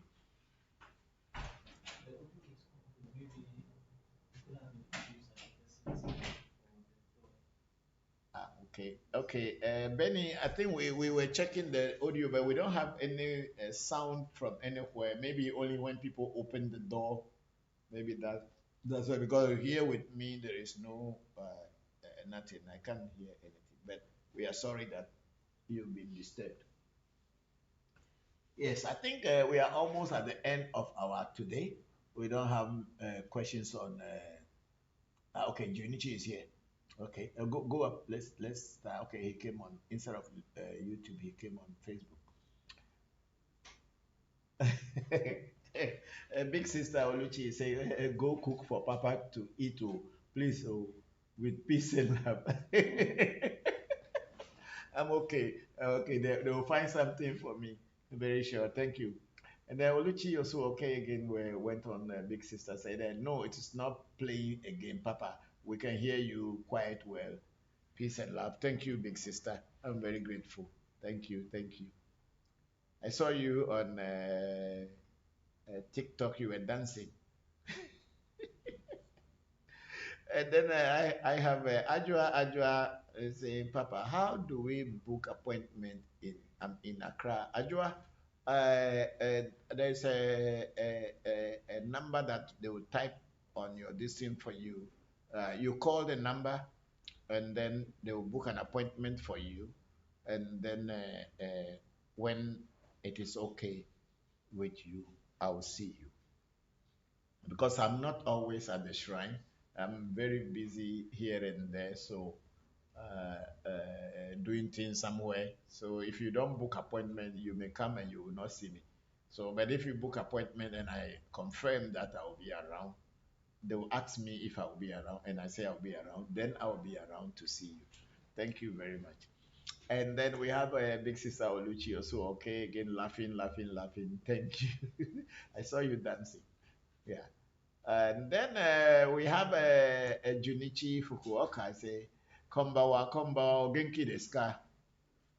Said Papa from Japan, I hope everyone in AMT family is doing well. I'm just wondering how can a person who has been initiated into Togbe Jopata would know he or she is being attacked by witchcraft or someone spiritually. Once you have been initiated into Togbe Jopata, which I know you had been initiated into, uh, when people are attacking you with witchcraft on this thing, it is not going to actually affect you directly. But what you can feel sometimes is that maybe you are doing something and the thing is not going through like the way you wanted it to go through. But physically, it's not going to affect you like how you get sick and all these things. But little things will show. And sometimes also it can show in the form of cockroaches, plenty cockroaches in your room. You don't know where they came from. And then if you notice too, the cockroaches, they will die on their back and they will put their legs up. They will not die this way. Then you know that witches are trying something on you, but something also is fighting them away from you. So, but there will be many other signs to show. But the moment you are doing something and the things are not going on well, best is to find out why the thing is not going on well. Jopata is a protective spirit, but witches are also very powerful energies. And because witchcraft is not like somebody hiding in a room somewhere, it's people who watch you every day, people who see you every day, and their negative mental energy is towards you that disturbs your flow. So it is not like somebody is flying out at night and doing anything to you, but the people, your colleagues, your peers, people you drink with, people you eat with, people you discuss things with, if they see your progress or they see that you are doing something and they are not happy that you will get benefits, their thoughts, their negative thoughts will affect your flow so that the way things are supposed to come towards you won't come towards you that way. That is called witchcraft.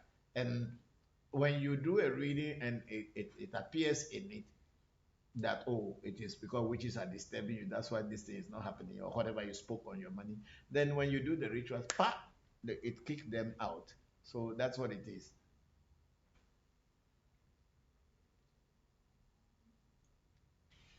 Yeah, big sister Oluchi is still laughing. Then if big sister Ifadara in Georgia is in Atlanta saying that the sound is good. Okay, thank you very much. Thank you very much. So I think maybe somebody's this thing was disturbing, but we are fine with that. Thank you.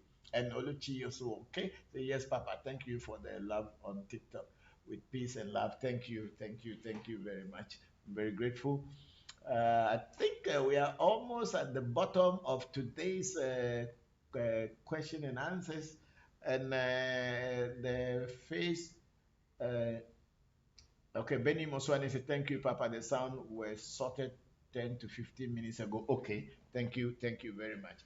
I think people on Clubhouse today did not have plenty of questions, so that's fine. So I'll be closing today's section because it's already it's after 6 o'clock p.m. here, and I'll wait for another 5 minutes. If no question comes, then I will just close today's section.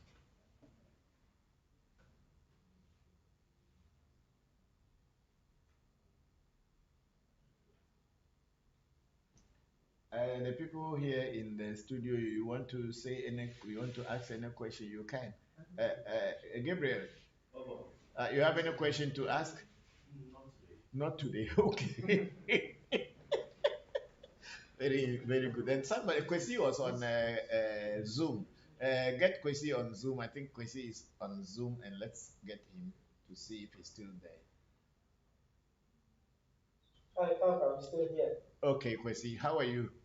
I'm doing good. How about you and the family? I'm also fine. We are all doing well. Thank you very much. Do you have any question to ask me today? I might have a question. I don't know if you've talked about it earlier on because I was away for a But while. you can still ask it, and I will still answer you. It's got to do with initiations. Yes. I heard a while back. I don't know how true it is. I want you to talk a bit about it if you have time. Yeah, go ahead. I heard that let's say if a person gets initiated and let's say the person's wife gets initiated as well, let's say into Afa, their children would not need to be initiated because the children are born into Afa already. How true is that? It's a lie. It's never true. Right. Because the Afa is your destiny, the blueprint of your destiny. And no two people have the same destinies. Your destiny and your children's destiny are not the same. So if you had been initiated into Fa and a child is born, or you and your partner are initiated into Fa and a child is born by the two of you, what may be an advantage of that child is that he or she was born by a spiritual parent. So their chances of getting more spiritual knowledge than you and your wife are higher. Because before the children or bodiless souls would choose parents, the vibration and the vibration of the woman and the vibration of the man must have some connection.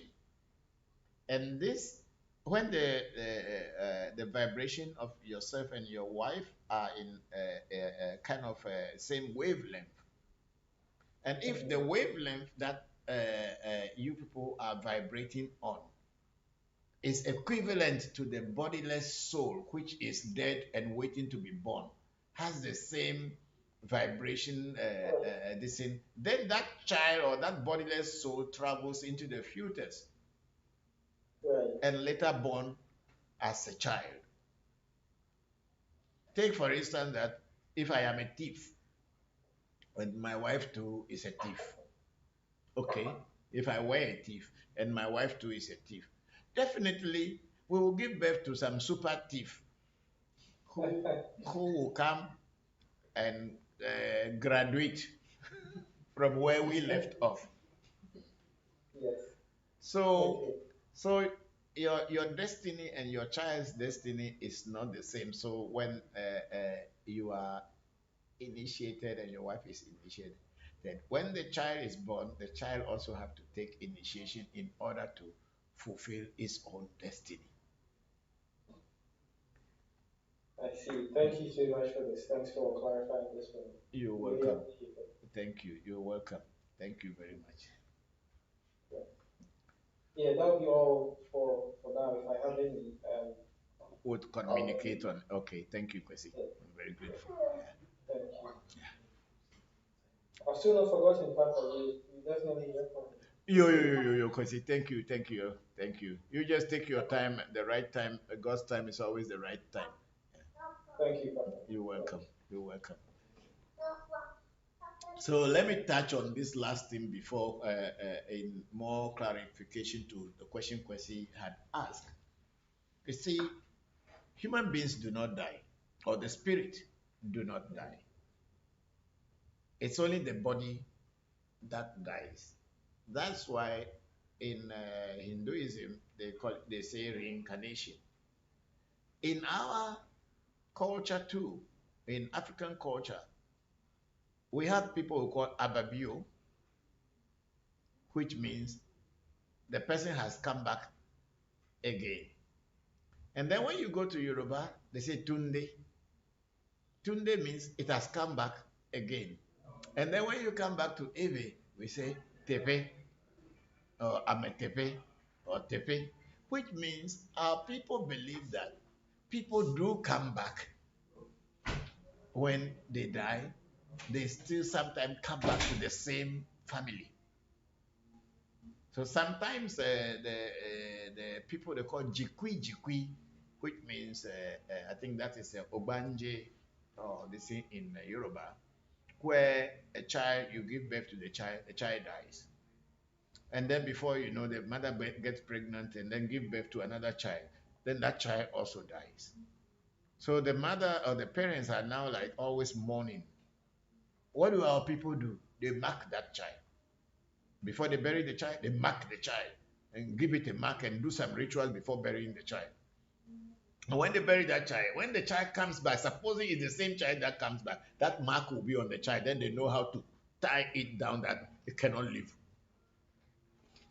They will put a chain, some kind of spiritual chain that that child will not live again. It will grow and become this. Those are the donkors.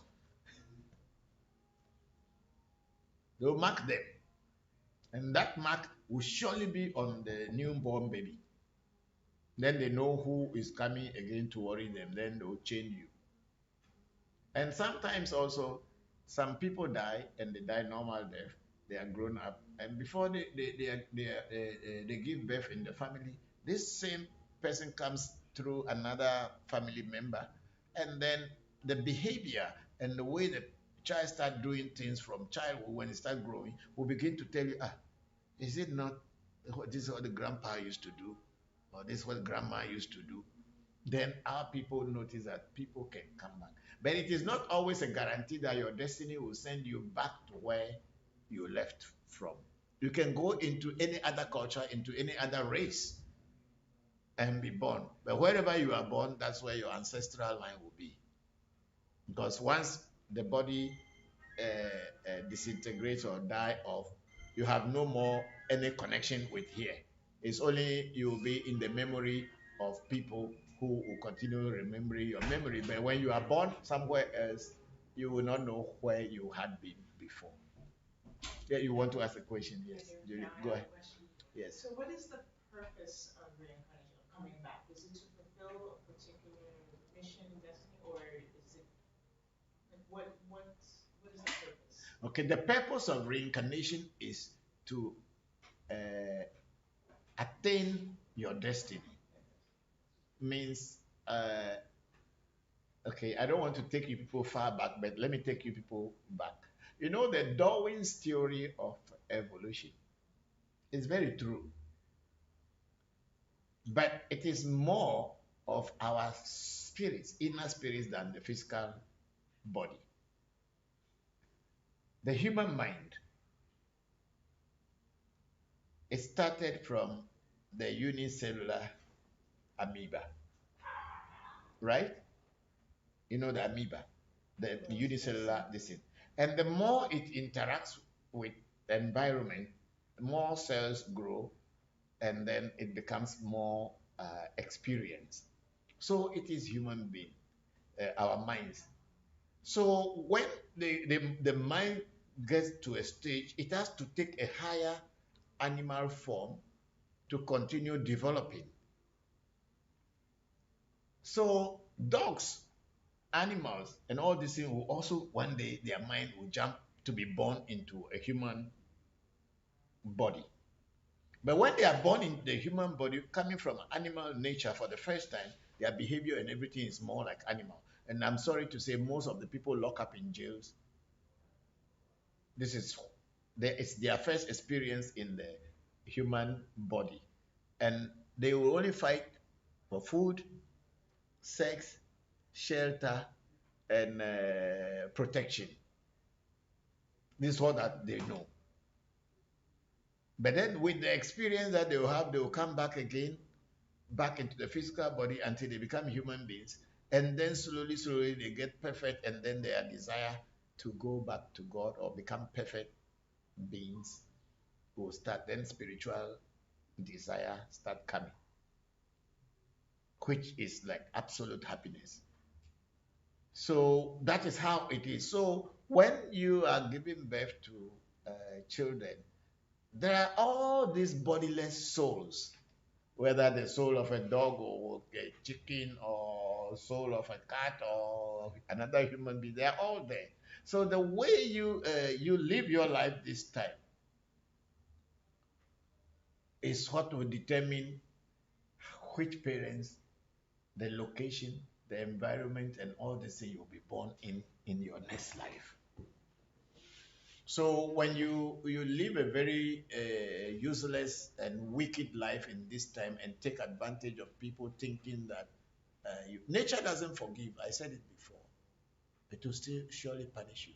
You can be in human form and still be born a goat, so that you can also experience the wickedness and all these things you had done. You can. So there's no guarantee that you just born because you're a human being, so you continue. If you don't live your life and have a purpose for your life, you can be born anyway, and you will go. Don't you see that some animals behave like human being more than humans? Sometimes they even cry. They cry as if they are human beings. When they see a situation happening, they cry. To me, when I see this, I understand that these are human beings that have taken animal body, but they have to go through that experience so that they will learn. So when they are given another chance of human being, they will make good use of it. So that's why those of us who know this secret and will only use it to attack people and do bad things, maybe in your next life, you will not be born a human being. Not because you have not spiritually elevated, but because of certain mistakes you will make. Nature will punish you and bring you back on the path. So these bodiless souls, they choose parents depending on the physical being, also how they are living their life, and then this bodiless soul will choose where to be. They get attracted like magnet. So when you find a prostitute woman who is only struggling for food, a soul will come through her who will either come and relieve her from her problem or create another form for that thing. Even if not physically, there will be kind of a blessing that may come, or maybe another super prostitute will be born. That's why it is good that we do good and live good life, so that we don't think that we have power, so we can just do anything that we want to do. You will be punished. There's no heaven and hell at all anyway. You will enjoy your hell here, you will enjoy your heaven here.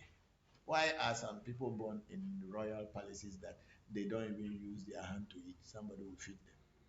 And then somebody was born in a gutter and the mother born and then throw it inside the gutter. Are you getting my point? Because that baby that was born there is supposed to be punished. So it came through a bad mother that was born and then throw away. When people put the baby inside the garbage, it's the child's destiny. But being human beings who complain, oh, it's not good. Yes, it's good. Some people are born crippled. From day one, they can't walk. Either they are in a state where they are not supposed to do any action again. Because every action you do, there will be a reaction. If you do good, good will come. If you do bad, bad will come. But there will be a state where you will be born where you will not do any action. So you don't acquire any reaction. So when you live from that state, you are becoming like God. You are becoming pure because you have not created any action. So there will be no reaction. So spirituality is deep, and a lot of people do not know. That's why they think that when you are a spiritualist, you take advantage of people and do things and say, I will make money for you, and somebody will work all their life and come and bring money to you, then you run away from them and then try to find somebody to kill them or set them up so they put them in jail. You will pay. You will pay.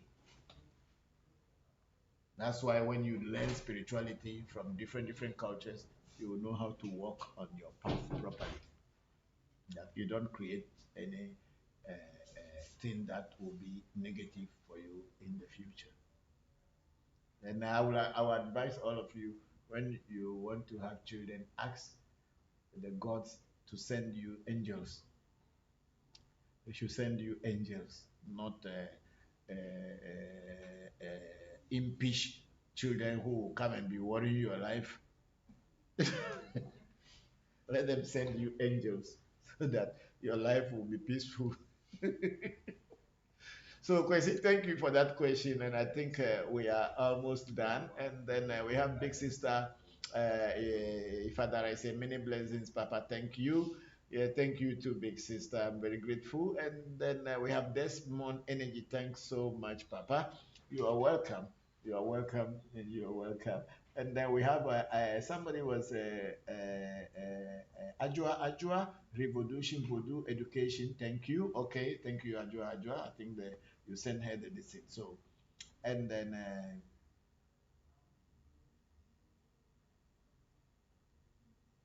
who are you? You who asked this question? No, last thing. Last thing. Yeah, last thing. It's a Papa. Your footage you showed us when you went to abroad. I saw the spirit shaking you, and it is no joke at all. Does it not get dangerous sometimes? It depends on what you call danger. When you are with spirits, and whether it is the spirit that you are initiated into, or any other spirit that sees you that you are be initiated, you are pure, that it wants to communicate with you. The vibration can come, but it is up to you, the spiritualist, to tell them that it is enough. You have to have control over things that come to you and tell them it is enough, and you can regulate it. So the danger in it is when you don't know how to regulate it, whereby you will get vibration and fall down. And then when you fall down, then maybe you hit yourself at the same bed. When you are with a good spirit, it will not do that for you, because it cannot throw you whereby you will be weak in order not to work with it. No. Spirits are beings. They are not just spirit. They are beings, only that they are bodiless. We can't see them. That's why they are beings just like you and me. And they know what is good and they know what is bad. So they will be able to associate and then guide you. It's usually the first day that you are being introduced to the spirit is when the vibration will be okay. That will be strong to the point that maybe at that time you as a person, you don't know what to do, you don't know how to regulate it, but as your teachers and people who are initiating you should be around you to guide you through the initiation. And after the initiation, they will have to now give you the directions on what to do and how to invoke these spirits to come to you and work with you. Yeah. So yes, it may be dangerous when you are doing it without guidance, but then when you have a guidance, I don't think it's dangerous. Does that also mean there are still spirits in this stolen artifact? Sorry for the late long question. Yes. The spirits in Germany, we asked them whether they are still alive. They said they've been there for over 120, 150 years. But they said they told us that they are active, they are alive. They are alive. Yes. They are spirit, the thing hosting them is not the spirit. The spirits are there. They are in the universe. The thing hosting them is not the spirit. So they can move about and come back, or when they call them within that thing, they will show their presence. But those things are not the spirit. The spirits are in the universe. That is only the host, where like a telephone, you use MTN chip to put it inside. So when you call the MTN, this thing will come to your phone. Then you say, I'm using MTN phone. But the truth is that you are only using a phone that has MTN chip. So when they use the MTN to call you, and you can connect with other places. So the spirits are not inside the artifacts or whatever. They are in the universe, but when they invoke them through that artifact, they respond. That's what voodoo is. When I say this Akain that had been with me for how long, I don't know. I call Akain, and Akain, this is the bottle that I put the herbs. That's why I say Amma Enyehu. It's the herbs that I added together, different herbs, and their combination is able to attract an energy that can, when I call, it will come through here for me like a telephone. But Akai is not inside this bottle, it's in the universe. But I can attract it or call it to come here because I put certain things that when I call its name, it will attract it to come and work through here. That is how spirit voodoo is all about. They are energy. So those in Germany, as so many years they are there, they are still alive. Those that are not spirits, I told them they are not spirits. The ones that are spirits, I told them these are spirits. These are not spirits. Yeah. So we have Jane Tiffany, my Mr. Akofo, says super Tiff. Afternoon, Papa, and family. I miss you also, my dear, my Mr. We miss you too.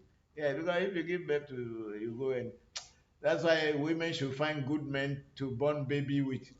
And it's the same thing, men should also find good women to born baby. You don't go and born with some gangaria and then give birth to some kind of children that will come and disturb the world. Don't you see that some people they grow up and they only carrying gun and shooting people down, like what is happening in America, and people just go and shoot people down. So thank you, and I'm going to close down because I have a guest here. Oluchi, big sister Oluchi also, okay, say yes, Papa, but most of our people don't do that again because of church peace and love. Yeah, people don't do things again, even if they know this is bad, they don't want to do it because they say Jesus Christ is Lord, Jesus Christ, King of Kings. Which family king? Even the Jews asking where your kingdom, they say my kingdom they heaven. Nobody go heaven before. So whether you get kingdom there, no get kingdom there, it's only a belief system that we believe that there is a kingdom there for him. Yeah. Then the pastors are enjoying the kingdom here more than Jesus said. They're buying plane. What you pastor, where are you going? Buying 2-3 planes, collecting people. What for? Anyway, let me as if death does not exist. Yes. Nature doesn't forgive you, it will punish you. Maybe so I say, hey Papa, even some crippled people are even more wicked. Oh, I wonder what they will come back to be when they be snaky. Yes.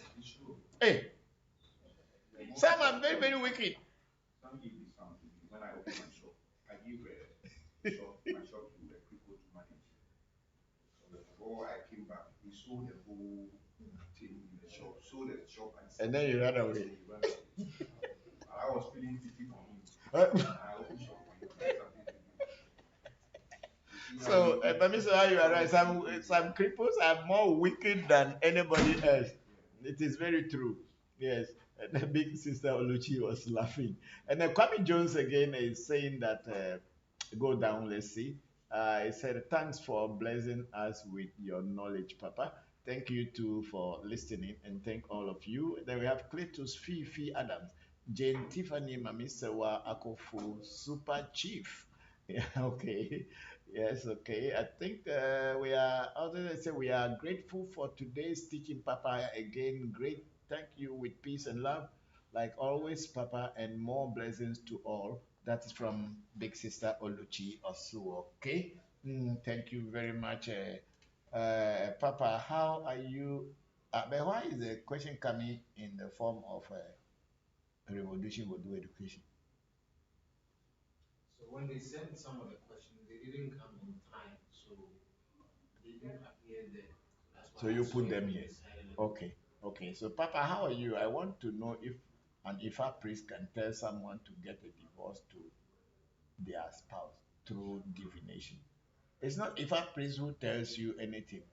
Ifa priest, when you come to divine or to do a divination, it's you who will speak on your money. Whatever you wanted to know is what the Afa will tell you. And the Afa priest is only decoding what oracle has fallen and explaining to you. So they can no Afa priest is telling you anything.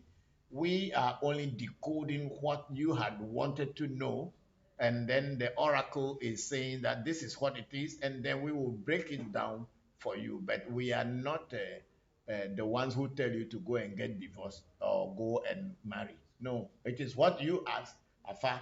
That is what Afa will answer you.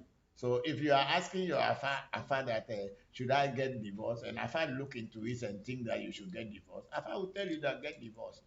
And if Afa look into it and realize that you getting divorced, you'll be in trouble, Afa will advise you that it will be advisable for you not to get divorced. But Afa is not the one telling you. It is you who ask questions, and they are answering you.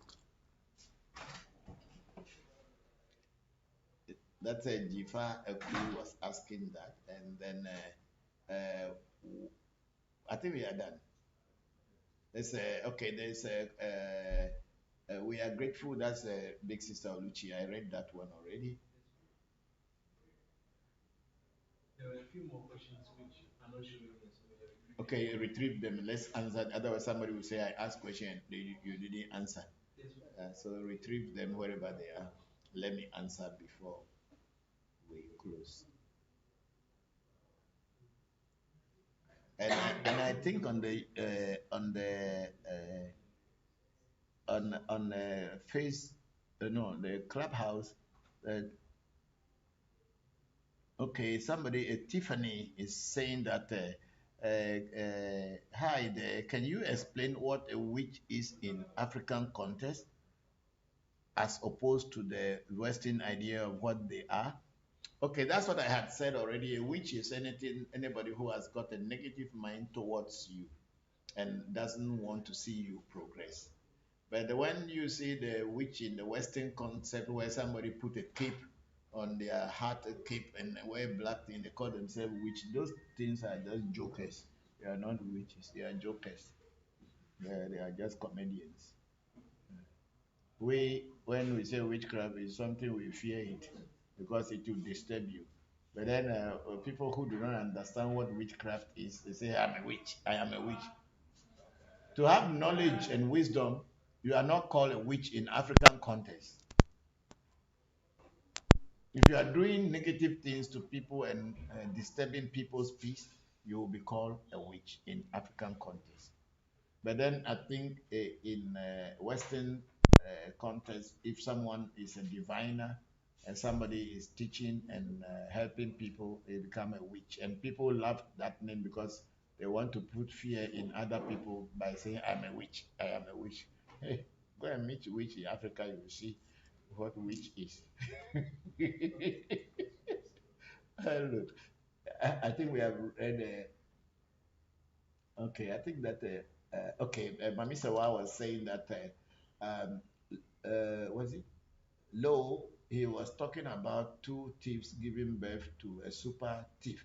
It means two evil human beings attract a very evil soul by way of reincarnation. Yes, exactly, exactly, exactly. And then I think. Okay, I think that was for the live. Jifa, a clue. I read that one too. Then we have loose stick. Papa, thank you for your answer. I like the part you said. It depends on what you call danger. Yes, of course, it depends on what you call danger. And then Jifa Ekolo say, Papa, how are you? I want to know if an Ifa priest can tell someone to get divorced to their spouse through divination. Yeah, that's what I had explained. And then Jifa was saying, thank you. I think we are almost at the bottom. Some are there. Or we have read those ones already. Okay, okay, okay. Yeah, Big Sister Oluchi is already laughing, laughing, laughing, laughing. So it's fine. It's fine. It's fine. And Jifa also say thank you. And then on Stephanie say thank you. Papa Nota will get in touch. Will contact with AMT. Then okay. Thank you very much. I think Amela Fo Leba also sent something, just a sign of the heart. Thank you very much, Amela Fo. We are very grateful. Okay, I think we are done for today. Anybody on Zoom that wanted to say anything or Clubhouse? Okay, there's one more. Okay, it's Zeal who said, I have to leave early. Thank you all. Bye. Okay, I think that is a Zeal. So we are done with this one too. Lamin, come and this. I don't know this machine. Don't know how to do it, so that I go back. It's just like that. Yeah. Okay, now I know. Okay, okay. Thank you very much. So I think we have exhausted our questions and answers for today. I thank you all for being part of today's lesson and teaching.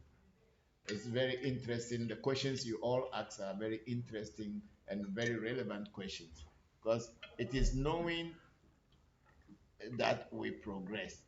If it is by knowing that we progress. So on the spiritual path or in anything in life, when you know what you are doing and you ask questions, then you will know how to walk on your path in life, even if it is science or whatever. So by asking these questions and we all learning, it is through this that our spiritual journeys will be smooth for us. So thank you all for joining today's section. I'm very grateful and hope to see you again next Sunday. Thank you. Let me pour a libation and then we can close today's section. Oh, ago, Mauga. Ago, Mauga. Mauga Sobolis Amaduago. Mauga Kitikata Amaduago. Mauga Ese Joto. Amejoto. Se Nanu Amelo, Sete Nanu Ame, Omanofevi, Doconofevi. Omanovi may be an Doconofevi, Benan Doconofevi, and Omanovi, will send him a yo, Yatepe. Ah, now, Mayo she me handful of semi full of shopiti, Abraxas, Mayo Miakake, Mayo Akai, Mayo Jopata, Mayo Fanagonu, Mayo Bochi, Mayo Ahobato, Mayo Gogli, nti o tɔnu ekpe mena hami na apeli me yɔ legba dzigbosu me yɔ lo dagbɛdagbɛdagbɛdagbɛdɛ miawo le dɔdzi dɔ menya wɔna akpena ni gbogbogbogbo. I thank you all very much for today's section. Miawo nye to le ta kɔgbe na miawo nye enu le enu nam lo dagbɛdagbɛdagbɛ neva lame sese kple agbedidi neva na me sia me. May the peace of life and may happiness come into our lives, everybody's life during the coming week. May the doors open for you. Those who are looking for husband should find. Those who are looking for a wife should find. Those who are looking for children should have. And those who have children but they are not knowing how to handle them, the ancestors should open doors for you to have knowledge so that you can know how to handle your children. And may your children be greater than yourselves.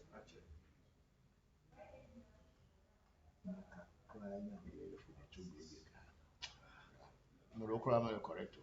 Yo, I think big sister, I said, Jifa Ekuru, you say much love, Papa, and God bless you always. And then when big sister Oluchi say, thank you very much, big sister. And I think that's it for today. God bless you all, and people on Clubhouse, God bless you all.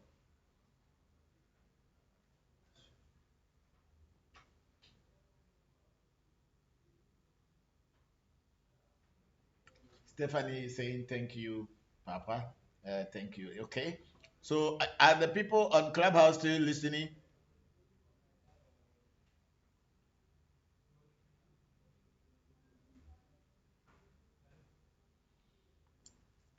Is it working? Is the Clubhouse working? Yes, please. Why? The people didn't talk.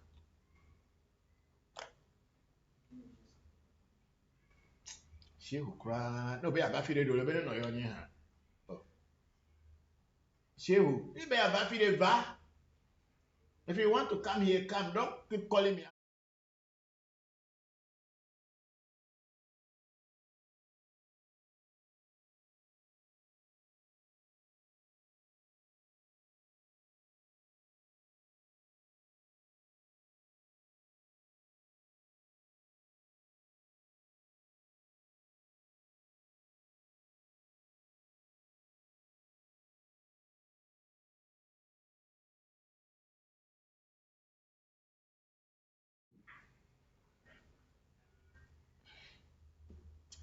Okay, Said.